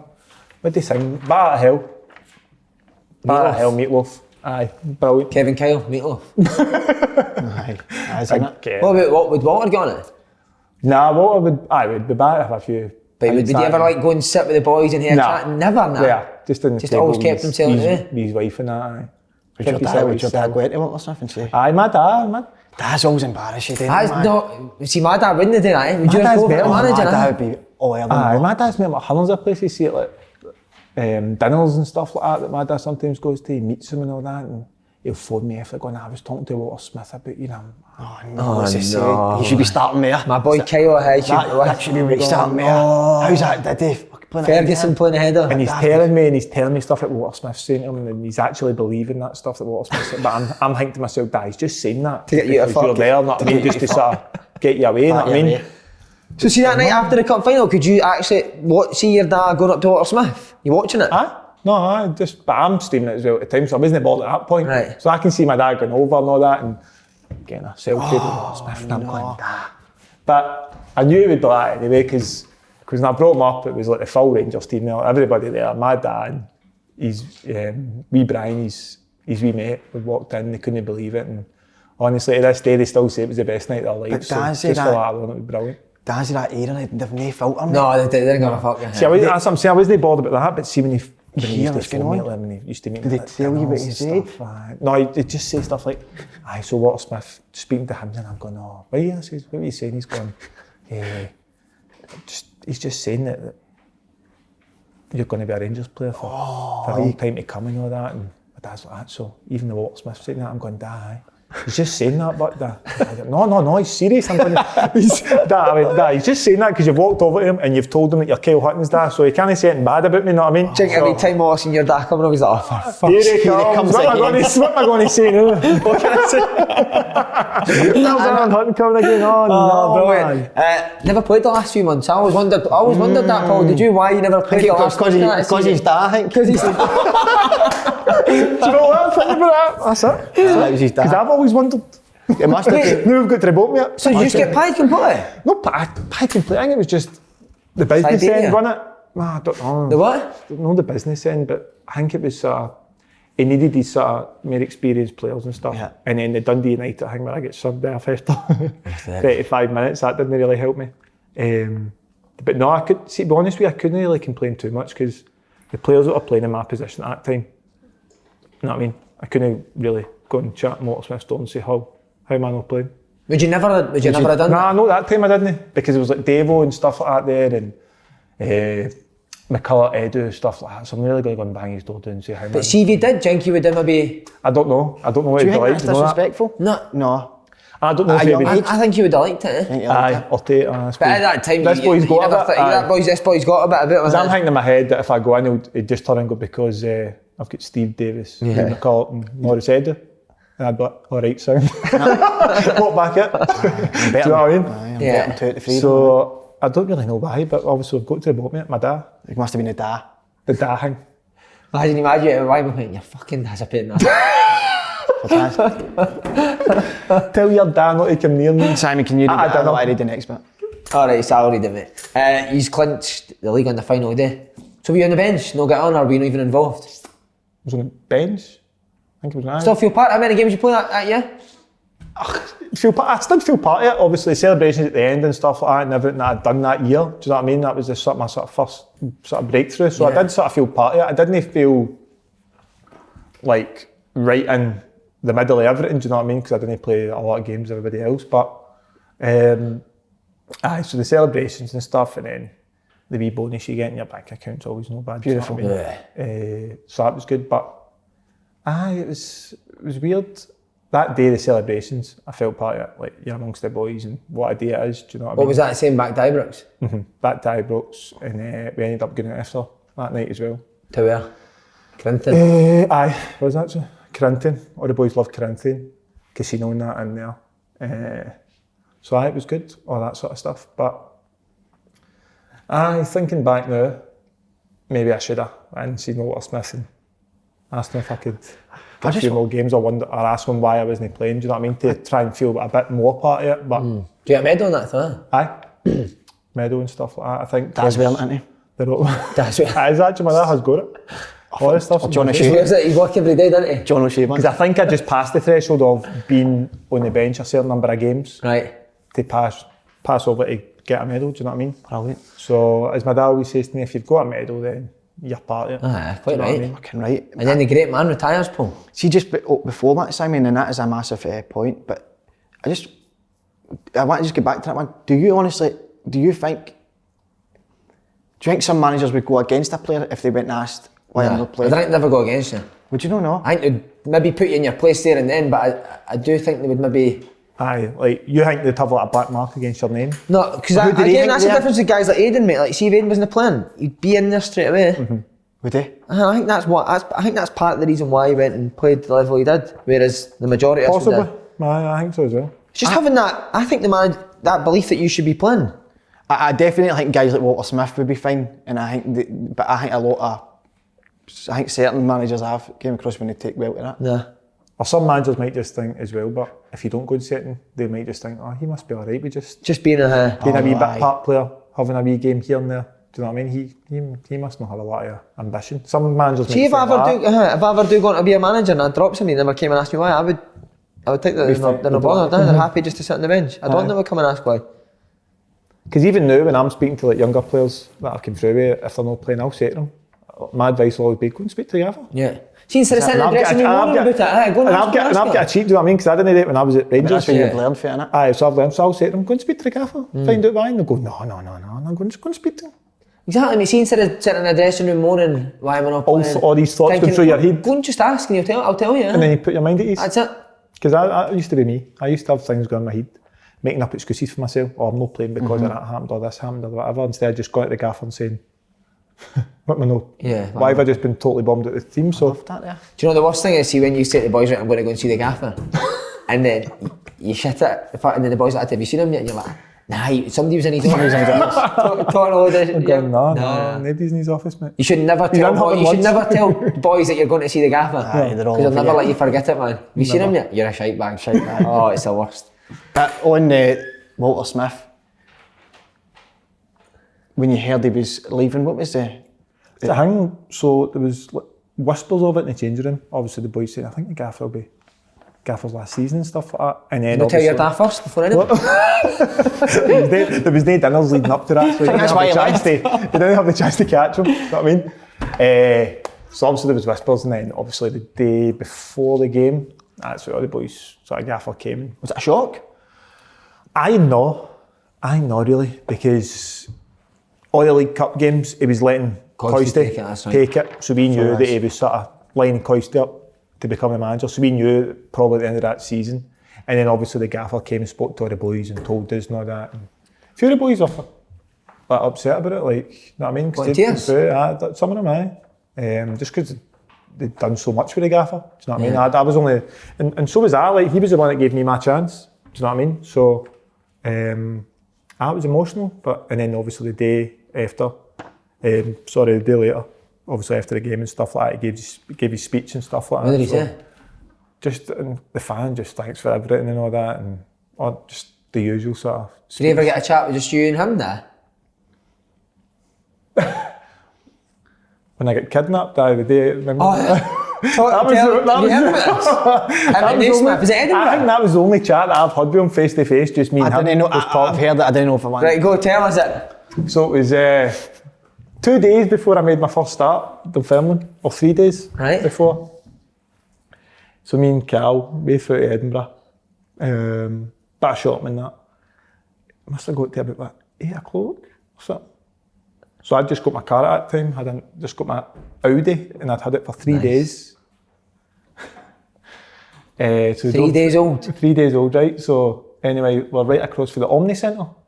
Like Nidri. Oh, Nidri, wow. Rough. So I didn't know that, right? So every time I tell that story and say Nidri, they're going, what the fuck are you doing in Nidri? So anyway, Cal's like, anyway, stop and get a chippy. I'm going, nah, I pull in there and get a chippy. Hurry up. All right, no worries. So I've pulled in, and he's jumped out to get a chippy, jumped back in the car, and I'm sitting there, I don't even know, I was texting my phone, and Cal's like, here mate, lock that door. I'm like, no, he's like, no, hurry up, lock that door. Next minute, the door's just swung open, and the guys just came in, like standing like, in the car, like, basically, and then so I couldn't shut my door. I've looked up at him, he's gone, 15 grand cash your car right now. And I'm going, what, pal? He's gone, 15 grand your cash right now, right? And see Kal, right? Kal's got like, cheeky and that, right? But he can't back it up. He's going, here, pal, shut the door, get to fuck now. Cal, shut up now. And I'm like, no, you're all right. And I'm trying to like get behind the boy to close the door. And he's like, leave that alone, mate. 15 grand cash right now for your car. Here's your motor. And I'm going, listen, mate, we're just going up the road. Just going to go. Next minute, his other pals come in to Cal's door. Cal's like at me, what's happening here, Hutz? I'm going, I don't know, mate. Next minute, a wee guy, mate, this wee guy, blitzed at his nut, right? Runs out of the car. He's the boy to stirring my door, a blade. And the boy's like, right, mate, in the back. And I'm thinking to myself, what? I'm going, mate, just take the car, just let us out. Just take the car, let us out. He's going, no, in the back. So he's huckled me and Cal in the back, right? So then he's jumped into the middle. So I'm here, boy's in the middle, Cal's there, and he's jumped in the back with the blade. The boys jumped in Cal's side. The wee guy that's absolutely blitzed jumps in the driver's seat. And I'm thinking, no, right, what's happening here, right? So the wee guy's like that, trying to start the car. He's trying to get it in reverse, but to get it in reverse, you need to push it down, pull it close enough. The wee guy's like that, right? Putting it into first gear, and he's jolting forward and all that, and he's nearly banging into the car in front. And I'm going, here, mate, you need to push it down. Telling him how to steal your car. I'm explaining how to steal my car to this guy, right? I'm going, mate, you need to push it down, push it across and up. So anyway, he's managed to do that, right? And honestly, he's flying through Nidri. Mate, this wee guy's blitz, right? Flying through Nidri, through red lights, and I'm thinking to myself, right, police are going to see this car and stop it, surely, and that. So all the way around, Cal's like that. Mate, can you just let us out and take the car? Just let us out. We don't want, we've no phone the police. So they got a blade to you at the back of the motor? So every time Cal speaks, mate, the boy's going, mate, shut up, right? Cal's face, right? Cal's going, right, okay. And then once the guy comes down, Cal's like again, mate, just go on the left, so, right? So it gets to a point where the guy goes like that, the boy in the front, can't remember the boy's name. Derek Reardon. His name's Derek, right? His name's Derek. Derek and Gaz at right, Derek, this boy's doing man nothing. Jump up to that house and get that shooter. And I'm no going, chance. I'm like that. Mate, relax, just let me out the car. Just let me and Kal out the car and take the car. And he's like, no, shut up, get the shooter. These two are doing man nothing. I'm going, this can't be happening. Were you saying we play for Rangers? No, right? So this is what happened. So we go down to, is it Nidri Golf Club? This dark, ditchy alleyway, and I'm thinking, right, me and Kal. Nidri Golf Club's concrete, innit? Oh, mate, I'm thinking to myself, right, me and Kal just need to do something here, because if not. So anyway, park the car up, jump out. The boys are like, right, 2 E's out. So we get out, and like, give your driver licence. Give my driver licence, Kal gives him, and he's gone, right, we know you Steiner. He says, any of you's got the police, we know you Steiner will come through your door. I'm like, aye, right, no worries, mate. Three of them jump in the car and just drive away, right? So me and Kal are just stranded in the middle of this golf course. So anyway, me and Kal, no joke, right? Me and Kal just burst out laughing, right? That pure nervous laugh as if what's just happened there.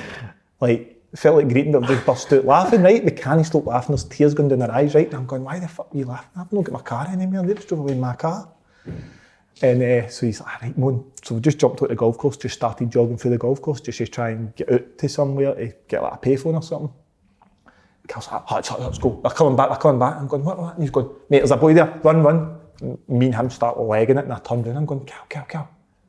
That's a golf flag, mate. That's not a guy. Away in the distance is a golf flag before it was one of the boys. I'm like that. So anyway, managed to get out the phone and get a payphone, phone 999 obviously. Police come down, explain to the police what's happened. So anyway, they're like, right, let's go back to the police station and get a statement. So we're driving back to the police station. Next minute, Cal's like, there's one there. Cal's rolling the window down, he's going, you.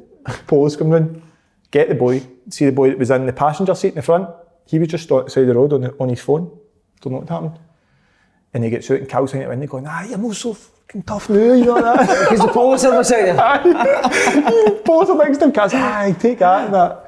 So anyway, they get that boy, take me and Kal back to police station, mate, we're in there for hours. I mean hours, statement after statement. And then it finally happens that it comes out that the boys thought that we were drug dealers. Fucking. And we were sort of dealing on their patch, sort of thing. And I was like, what? So mate, they kept us in there all night. Wow. And then they had to drive me back through to train the next day. And what, Smith pulled you in? No, so they were out, I get back to the train about 11:30, the police dropped me off. I had to walk in, the gaffer's like, where have you been? Like out in the training pitch, and I'm like, kidnapped, Gaffer. Did you see that? Aye, well, I was like, Gaffer, I was in Edinburgh last night, I get kidnapped. He's going, you what? I went, I get kidnapped. And he's going, Jesus Christ, son, you alright? I says, aye, I'm alright, aye, but I'm still looking for my motor now. He's like, Jesus Christ, right, go and get yourself warmed up. That was that, mate. And then it was 2 or 3 days later, that's when I started my first game against Dunfermline, mate. That's madness, mate. crazy, man. Madness. I can't Got my believe- car back 2 days later. Yeah, they hung me it in a ditch. Went and picked it up and I had all the fingerprint stuff all at the front of it. And I says to him, what happens with that then? Danny go and get all that washed off? And I go, nah, you don't do that, mate. You need to go and get it washed yourself. I was like, all right, no worries. So that was that, mate. I can't believe you That's got laughing. mint on it, huh? I had to be screaming. Oh. Hasn't been Motorsmith, but where have you been, son? Oh, kidnapped. Guy. Kidnapped. Just kidnapped in Edinburgh. The fact even, alright, just go and get to. Anyway, I Warmed didn't up. get warmed up then. I was like, all right, cool. Amazing, eh? Mate, that is unbelievable. Madness, man. We'll bring it back, but we'll just bring it back now because I think we all need to just...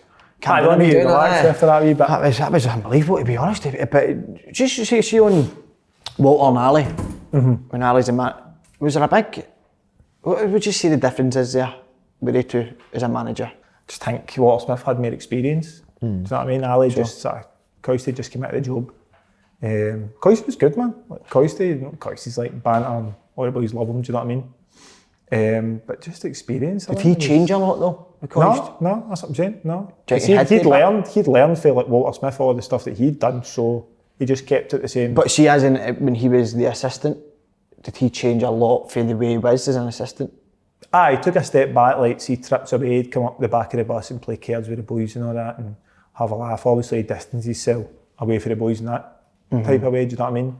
And then out in the training pitch, he'd still join in training. What, as a manager, would you, huh? Aye, still call himself the Rhino and that. The Rhino. You know what I mean? But just get no slightly more serious. He's just sort of some of the just wee things such as like no coming up the back of the bus to play cards with the boys and stuff like that. Just wee things like that he changed. But it wasn't like a big dramatic change, like, oh my God. There was a change to the set pieces still, wasn't there? Aye, that was his secret weapon, that. The set pieces? The set plays, going to Ibrox before a game. Suit and tied, new shoes and that on. Brogues. And, So what, you would just come to Ibrox with the suits and brogues on, he said, right, come on, we're going So the first time it was, went to Ibrox. So they wanted us in a wee bit earlier, before pre-match. And we're going, what's this for? So got in, parked our cars, walking down obviously. Brown brogues, suit on and all that, and I'm like, right boys, let's go. Coach and the gaffer. I'm thinking, go. So they've got obviously their training gear on. I'm thinking, what's happening? Started walking onto the pitch and all that. Right, come on. So we're all walking onto the pitch with our suits on. And I'm thinking, what's happening here? Went to Ibrox. He's like, it's going to go through a few free kicks and corner kicks and all that. And the boys like, aye, right, all right, aye. He's like, whoever's taking the corner, don't know who it was at the time, say it was Waldo or something. He's like, Waldo, just go and stone here. right out to the corner flag? Right out to the corner flag. So Waldo's stoning me suit on at the corner flag. Yeah, I was like, right, Hutch, your front post there. I'm walking to the front post, stoning. Right, you jigging, whatever, you're all picking up there and stuff like that. So we were all stoning. It was funny, we were all stoning there in our suit. Gaffer's gone through a set play. but that was the best part, but whoever's taking the set plays, like, corner kicks, like, stoning. Just imagine that, just walking out with the suit on and the brogues. Next to the flag, just like stoning you. Did you get them to like pretend they were crossing that? No. Some crazy things with managers do be set pieces, isn't there? We done that a couple of times at Dundee, but hadn't we? But The day of the game, trackies, boys' phones. I think you actually got us to hit corners in. Boys' phones are falling out their pocket and all that, eh? Walking in, your shoes are all bogging and all that. for the He's game. like, right, set plays not done there, boys. Like, let's get in, get your pre-match. They just come on with a pair of scruffy boots on when you have back. See the first time What was the Rhino eating? See the first time it happened, all the boys were like sort of walking back in, I felt like sort of looking at each other. I was like, happened there. Was that what would the Rhino eat for pre-match? What is that? What does a Rhino eat? The Rhino, he had his own. lot. He was tight with Tiny. See, we Tiny, the wee dinner lady at Ibrox, has been there for years, man. So he'd get sorted out. He'd get sorted out. Obviously, they'd be just checking past all that stuff, and then they'd get like maybe like steaks or would they get the steaks? or whatever. Rhino's no daft, is he? Nah, he's no daft. You know what I mean? So he'd get sorted right out. See on you, big man. Did you go on loan that season? McCoy's first season?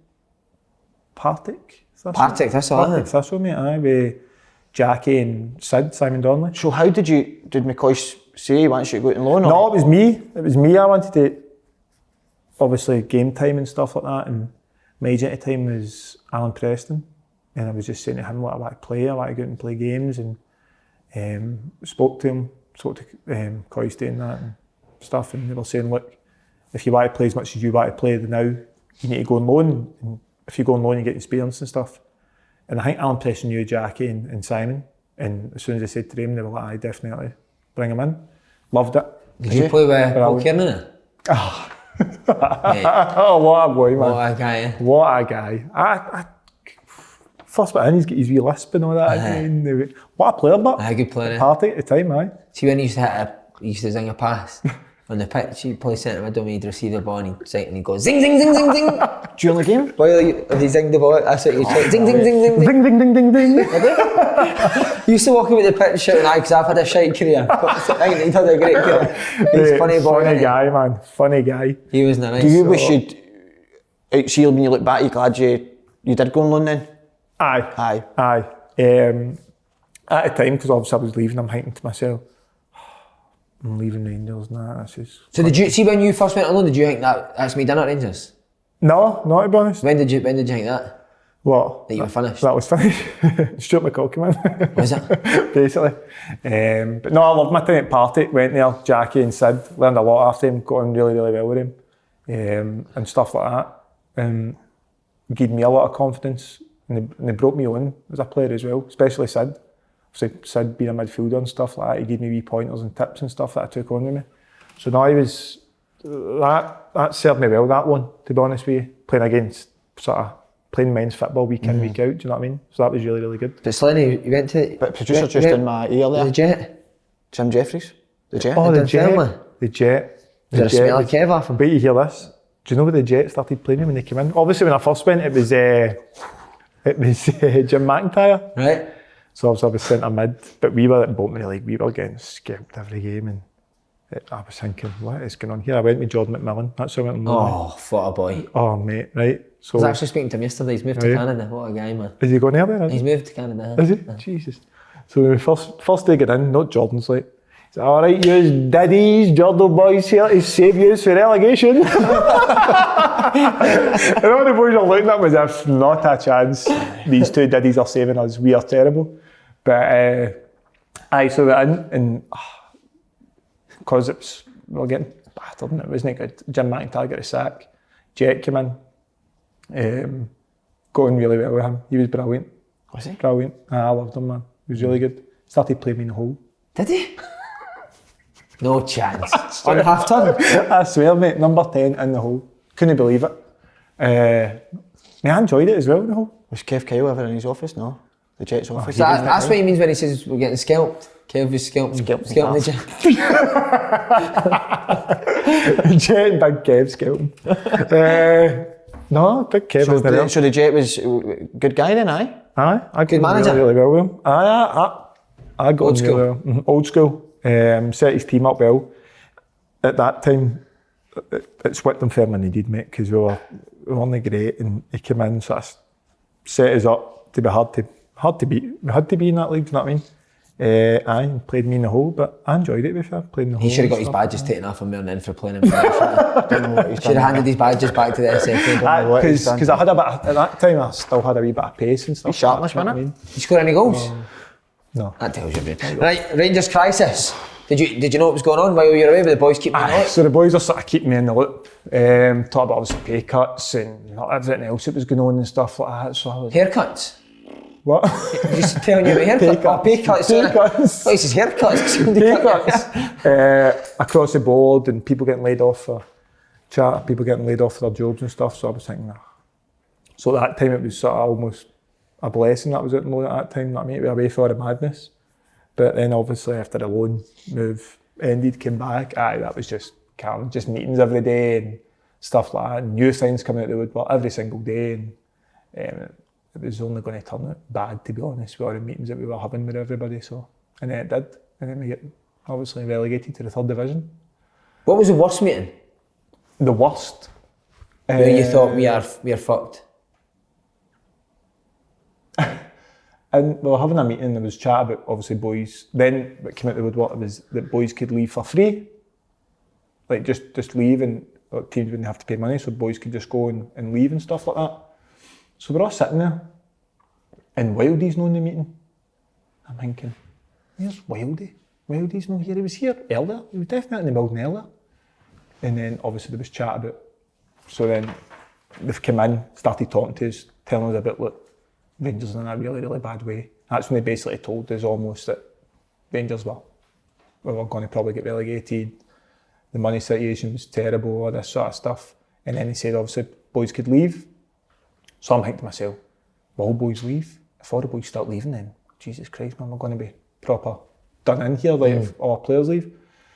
And then we've just heard in the room, see the room behind us, just heard something come on Sky Sports with Greg Wild, right?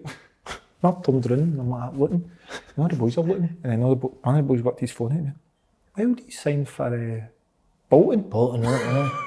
Mate, and that was the start, mate. That was the start. Wildy, that happened to Wildy. He just, mate, he was in the building. That morning. He must have been finalising the move or whatever. So were they telling players that they wanted them to move? Almost, aye. Who was telling you? Was McCoist or was there somebody that would come in? Charles Green, wasn't it? Was it Charles Green that would come in? And then obviously, that's when Charles Green took that meeting, told us that, and then obviously he was relaying a few more things to Coisty at the time, and Coisty was telling us these things about, obviously, bees can leave, like players can leave and stuff like that, so boys were getting a right good deal with it. Jamie S got a right good deal to Stoke. And then that's when all the players started leaving, so after that meeting, that was like... But for nothing, players went for free? I think so, almost, it was something like that, aye. Or next to nothing, almost, or they might have got a bit of money for them, I'm not sure how it worked. Is that the worst time in football for you? It wasn't great, aye, because I was right torn between what they had to. Did I go to the third division and work my way up and play for Rangers, or did I go and Alan Preston phone and says, look, you've got a 1 year deal for Brentford there, and they were in League One at the time, I think. Yeah. And I was like, well, can you get me on a year? I'd like me on a year, but of security, at least a 2 year. And they went and they said, no, just because obviously you went on loan this year to different teams, I'm not really sure if whatever. So I was like, right, no worries. He says, look, but the year's there for you, and he says he'll give you a year option. So I'm thinking, right, what did I do? And then I phoned, obviously, spoke to my dad, spoke to a few other people, and then phoned Coisty, and Coisty was like, look, it's going to be youth. Just come in, play, and we need to get ourselves back up here, back up to the top league as quickly as possible. So that's my decision. I says, right, no worries, I'll stay. And then that was me, and it was just sort of... But see the players that stayed and you stayed, see the money you were on, or whatever the players were on, would they be still on that when they went to the third division? Kept your same deal? It's just mental, that whole situation. I think that's... See, when you look back now, do you think it was the right decision to stay? Looking back on it, because the lower leagues and stuff like that, you know it yourselves, we get sort of slaughtered, didn't we? Rangers team, we weren't great at all, and we had sort of a youngish team, and we were sort of trying to learn on the job, and that isn't good enough for Rangers, do you know what I mean? Yeah. So possibly looking back, it was possibly maybe should have left if I'm being selfish for my own career. Yeah. I should have left, do you know what I mean? And you know what it's like as well, we weren't good, right? We weren't good enough what people expect a Rangers team to be, like, we understand that, but at the same time, seeing you come up against every single weekend 11 men behind the bar, and you start, like, you're moving it from side to side, and then you can hear the fans getting on. So then you try to force things, but then when you're forcing things, you're doing stupid things, and you're going, why am I doing that? I never do that, like, and then obviously I just carried that on throughout my whole career. See, because you're young as well. But see, because you're young and you're playing it, like, you never usually come up against 11 men behind the ball when you're a young player. No. So it's different. And the pitches are so tight. But it's not, I'm not, like, we weren't good enough at a team. Like, did you ever meet Craig White? No, I never spoke to him, but it was just... McCoy's story about the tin hats is sensational. I reckon just a strange wee guy, man. Alright, Brecon, first game, what was that like? Was it a shock? Shock. It's the hedge, innit? The hedge. What were you actually thinking about? Like, I mean, see, at the time I was just thinking, I'm playing for Rangers. Like, did you still have that? This is me sort of... This is me getting games under my belt and getting experience almost, like, just because at that time people kept on saying it's just about playing games. like people on it, like other teams look at playing games. You need to play as many games as you can to get that experience and stuff like that. So I was just treating that as playing for Rangers, amazing, and also getting games. But it was surreal, like, obviously. I know, Man United, Champions League. It was surreal. But obviously, see, being out on loan as well, that sort of... Kind of got you ready for it? Like Partick and stuff like that, got me sort of ready for it, so I was just there. The worst thing about going from Ibrox to the lower leagues is one toilet in the away dressing rooms when you go. How small was it? Mate, and Brechin's tiny as well, man. Brechin's the one of the smallest. Tiny, man. What was big jigging that? Like, obviously, they'd played in the Premier League for years and played with Rangers. Mate, they took it in their stride. Did they? Yeah, they took it in their stride, obviously. Did anybody ever go like, what the fuck is this? No, because everybody was just like, we're just taking our stride, boys. Let's go out these leagues as quickly as possible, and let's just go and win. And obviously, as up the leagues, it didn't really go to plan almost. But it was different. But to be honest with you, I enjoyed it. See that first season in the third division. Who did you sign?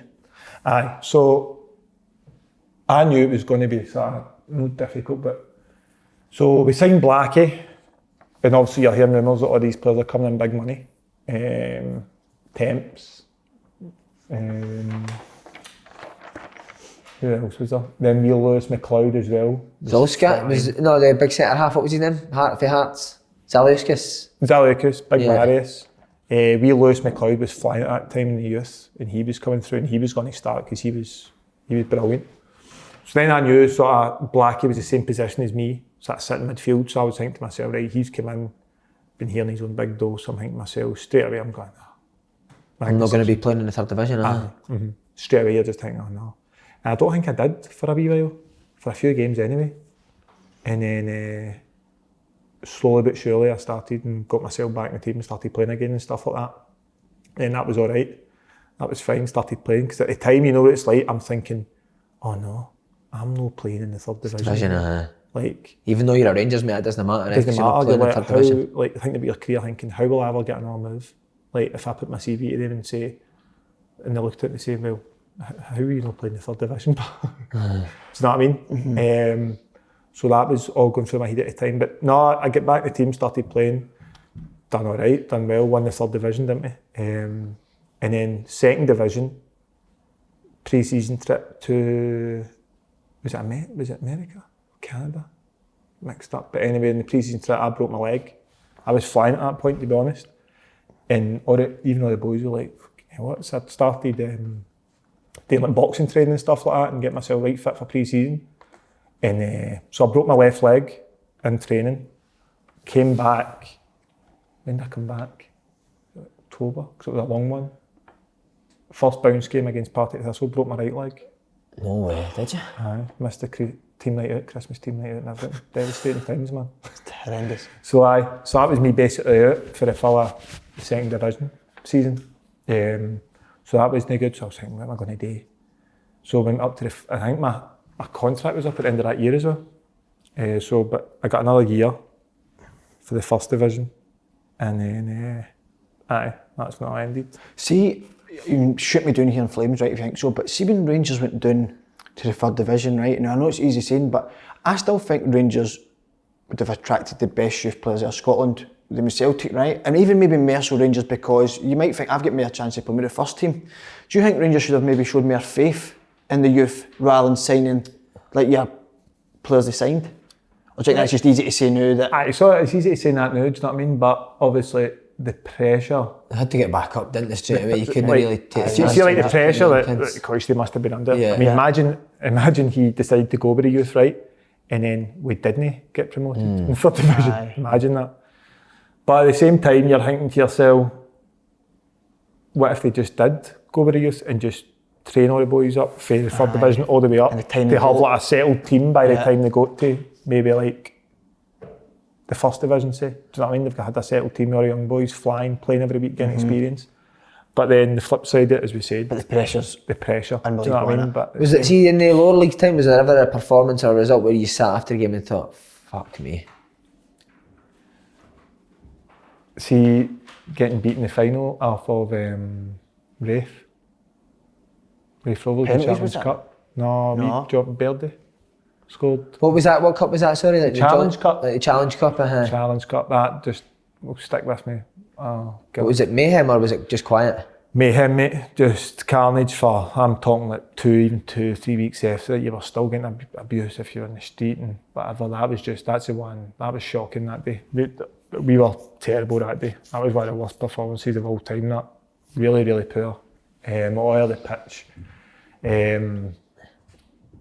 I don't know what happened. I don't know if we just thought we were going to turn up and cruise it and win, do you know what I mean? And just thought it was a formality, let's just turn up and win this. But that's the one game that sticks with me, was that cup final, because so bad, and we were so like massive favourites obviously to win that, and everybody thought it was just foregone conclusion, we were going to win the cup, and then that was it. The cup was already basically ours, and then we get beaten. It was just shocking. I can imagine. Was the changing room horrendous after horrendous, mate. Was it people were arguing on that? But but then obviously I think it got leaked out, didn't it? It was like our social media, like Coy's doing the karaoke at the time back at Ibrox after the game, but it was the exact, it was the like done in like, oh, we get beat, who gives a fuck sort of thing. It was just, well, back at Ibrox, and it was just, they put on a big thing for us at Ibrox, didn't they? Thinking like, obviously, and we went back, and it was just like everybody just sitting in the chairs, just like having a few beers, just completely and utterly depressed and all that. And I think that was just a way of Coisty just try to get them. What song did they sing? But hell. That's what I know. What was more depressing, that result in that game of signing Kevin Kyle? Oh, what? Kevin Kyle, I knew we were going, honestly. See, when I was hearing about players coming in, getting decent dough and stuff like that, and then all of a sudden I heard about, we're going to go in for big Kev Kyle, I said, if he gets decent dough, then I'll need to go and say something. I don't like chatting Gaffer's dough, but if Kevin Kyle comes in and gets decent dough, I think it's time for me to change and go and chat at the door and say, listen, Gaffer, what you doing? And bring Kev in with me. What you doing? You know what I mean? So, big Kev came in. But big Kev, man, he was funny guy, man. Just came in and just started his... If he wasn't playing, he'd come into his own and just sit down in front of all the boys that were starting and go, I mean, I don't know how I'm not playing. I don't know why he's not starting me. I mean, he's brought me here to play games and he's still not starting me. And then he'd run through like reasons why he should be starting, and boys that are playing ahead of him are sitting there. What were his reasons, like I've played in the Premiership and that? Just like, obviously he told me that he needs somebody up front, good in the air, strong, can get goals. That's what I'm lacking. That's what he was saying. That's what I'm lacking. He says, that's me. He knows my game. He knows that I can hold it up. He needs somebody to hold it up there and all that. And he's saying all this stuff, and I'm just sitting there in disbelief thinking, he's just come in and he's talking openly in front of all the boys that are starting ahead of him. And he's just talking openly like why he can't believe that he's no starter. How was he in training and that? Was he good? Did you not see the thing that Bagheera done with the fruit Kev used to do with packed sausages? Just sitting at the front part. Kev's, honestly. Oh, what a guy. Rolling doubler. Who was the other chancers that came through the door? The other chancers, apart from Kev, who else would there be? I'm trying to think. Was these chancers? Nah. Oh, Blackie. Blackie? What a Blackie, man. But as a thing, like, see wee Blackie came in, and obviously he had this perception of being like the villain, you know what I mean, the pantomime villain. Everybody couldn't go home and all that. And when he came in, he'd start telling stories, right? And I'd be sitting there and I'm going, I know this story's pure shite. Right? But I'd laugh, I'd think it's funny. And I got on really well with Blackie. But then I think I rubbed other boys up the wrong way. Yeah. Do you know what I mean? Like, why is he just making stuff up and all that? But I thought it was really funny. Like, he just came up with stuff and all that. And I got on well with Blackie. And Blackie was brilliant, man. He came in and he bought the Bentley and all that, didn't he? Did he bring the Bentley? He bought a Bentley, didn't he? Like, he'd do stuff like that and he was going, he'd say stuff, I've worked on my days and all that. And I've played in the lower leagues, done all that. And this is my big contract, so I'm going to enjoy it. Do you know what I mean? So I just laughed, mate. It was funny. Mate, a low point was that tweet, wasn't it? I remember it. Oh my God, man. Do you remember it? No, I've not heard of this. I think I heard you on Twitter at the time. Was it you said going home getting Nando's and chill or something? No, it was, so you know what it's like, so day before a game, or was it 2 days before or whatever, you're finished for about 1:30, aren't you? Roughly, right? So I've tweeted something like, I was on the last season of Homeland, right? Oh, brilliant. Addicted to it I was. And I've tweeted saying, training done, off home to watch the last season of Homeland, get the feet up and chill. That was it, just driving it, training, that was it. Next minute, complete and utter, like I'm chaos. talking chaos, phone calls for like people at Rangers and all that. You need to delete that tweet, and I'm going, what tweet, what are you talking about? I'm thinking that somebody's hacked my Twitter or something, and I'm going, what? And going, no, the tweet about going home and chilling to watch Homeland at 1:30. And I'm going, why? And they're going, because it's a bit early and all that, and you should still be training now. And I think maybe was it 2 weeks before or whatever, I think we drew with somebody. Was this a day before a game? 2 days before the game or something. But players only day train a couple of hours in the morning. Right, well that didn't, like, so then a big tweet came out with it, is it less time tweeting, more time training. Right. So when I turned up to the game on Saturday, that was up. Big banner, massive banner. Was it? Aye, in the game, aye. No way. Aye, less time tweeting, more time training, right? And the way they've took a picture, it's me standing on the pitch and then that big banner's behind me. Less time tweeting, more time training. So that was bad. So see, after that was me, like, that was me in the firing line threatening. Like, if I had a mediocre game or whatever, it was me, all over Twitter. That's what happened, you're going home to chill and what hang you should be doing more training and all that. I can't quite... You ever put a tweet, you reckon it? I can't quite get... I don't think that's bad. But, aye, and I was, no, I mean, But that's like, nobody's telling a lie. Like, nah. Players train a couple of hours in the morning, then go home and chill. I go home and But chill. genuinely on the phone, I was like, what tweet? And I go, the tweet you just sent, I says, aye, but if somebody hacked my account, what tweet are you talking about? And I go, the one you're talking about going home to watch the Homeland and that. And I'm thinking, the Homeland. I'm thinking, John O'Shea. I mean, John. I'm like, aye, that one, what's wrong with it? And I go, no, you need to take that down. I had to delete it and everything, man. Mate, I need to ask you about Moshney. Big ball. Loose cannon. Big mosh. Is it true that Stuart McCall used to ask him how he got his hair so curly? What? Stuart McCall used to ask Moshney how he gets his hair so curly. Aye, Stuart McCall loved that, didn't he? He was trying to get the curls in his hair. No, so it came out, Did Kev told us that it came out that McCall kept taking him in, didn't he? He was like, why is he bringing him Kev every told day? you this? I can't. I see. I suppose he kept bringing him in every day, didn't he? What curly hair? How are you getting it like that? He said every day, but Aye, so He's got reminding you. What was Moshney like? Is he a loose cannon ahead? He was, aye, so when he first came in, they were like, alright big man, where'd you play? He's going, I play centre back, right wing or striker. The fuck plays centre back, right wing or striker? I went, alright mate, no worries, aye. So then a few boys had googled him and heard about all the stories of him at Southend. He's a madman, I played against him. He was ready to leather somebody, Yeah, all like, the kill time. somebody. Every game that he'd fight. So we were all straight away, we were like, right, can you don't wind this big boy up, man, you might be a bit crazy. So first day he trained, obviously brought him in as a centre half, didn't like the game and that, and every time he got the ball, mate, just went mad dribbles. Dribbling, centre back, just started dribbling, tried to score goals and that. And so then we signed him anyway, mate, really nice guy. Talking to me, seen train, nicest guy ever. Oh mate, nicest guy ever. He's like, how are you okay today, my friend? And all that sort of stuff, putting his arm around you and all that. Too much? No, to be honest, like mate, I liked that. Me arm around me. see that, were you playing the Motherwell game? The one, was that the championship, wasn't it? Were you playing that game? Was it Erwin he gave a bit to win it? Big Moshney. Mostly, but I wasn't playing. Were you not playing, no? No. What did you feel like with Stuart McCall this time? So I turned up to the game and I'd been spare man for God knows how long, hundreds of games. So I knew I was leaving anyway. And so obviously the Motherwell game and that, and turned up to Ibrox. Got to the point where he wasn't even telling me anymore that I was spare man. It was somebody else that was like, telling me I was spare man. I was like, aye, no worries. So I left and I watched that game in a pub, mate. I left. I was like, nah, but you'll just get head loss, you know, and you're just raging at everything. I ended up going to Nico's, mate. A few of the boys were in Nico's watching the game and I turned up there, suit and tie on. Were you devastated about how it ended? I know, just because I knew for about 2 months before the end of the season, I'd sort of got my head round it at the time. Did he tell you why?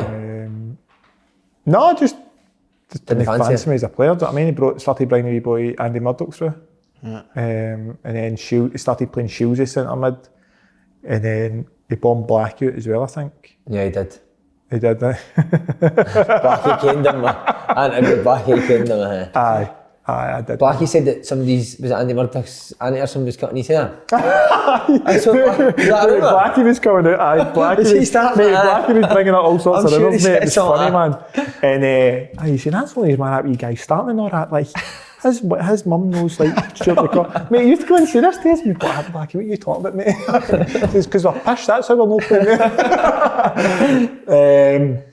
Aye, so I didn't really see eye to eye, but the one where he comes in and says, I'm going to give everybody a sort of, everybody's in a clean slate, I'm going to give you all. Fair crack at the whip. Aye, fair crack at the whip, you don't get one. So you're just like that. That's fine. But I knew it was coming to an end, so I started putting feelers out to try and get a team. And obviously, because I didn't really play much in the second division, and then that championship, we were poor. Hearts ran out of it, didn't they? Yeah. Poor. Try to get a few teams in that lined up. I had a deal at Plymouth, and then get told by an agent at that point that I could maybe get more money out there. I was like, no, I'm alright with that. And then when they tried to go and get more money, they decided against it, went and signed somebody else. So I was like, right, fine.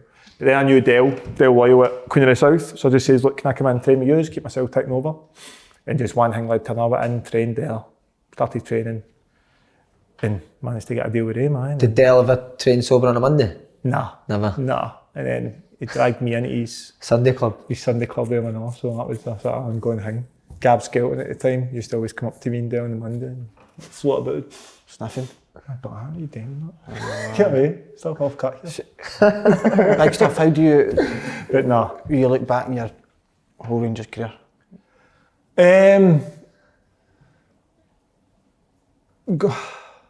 Obviously doing the things I've done with Rangers, Champions League, playing Celtic Rangers games, do you know what I mean? People dream about doing these type of things, even I did as well, so to actually say that I've done them, it's a massive achievement for me. Maybe I should have done a lot more when doing the leagues, like done extra, do you know what I mean? Got myself fitter, didn't do all the stupid things like going out all the time and stuff like that, because it did get a wee bit crazy at one stage with me and a few of the boys going out quite a bit at that point. If I played an alright game against Brecon, I thought I was, oh hey, The man, let's go out boys, not I just, you know what I mean? So I should have done a lot more and stuff like that, but do I regret? I wouldn't say it's a regret or whatever, do you know what I mean? I enjoyed myself at the time, loved every minute of it, and that was it really. it's not every day you can see you've got O'Shea's tap in it, no? Kyle Hutton to end it, Man.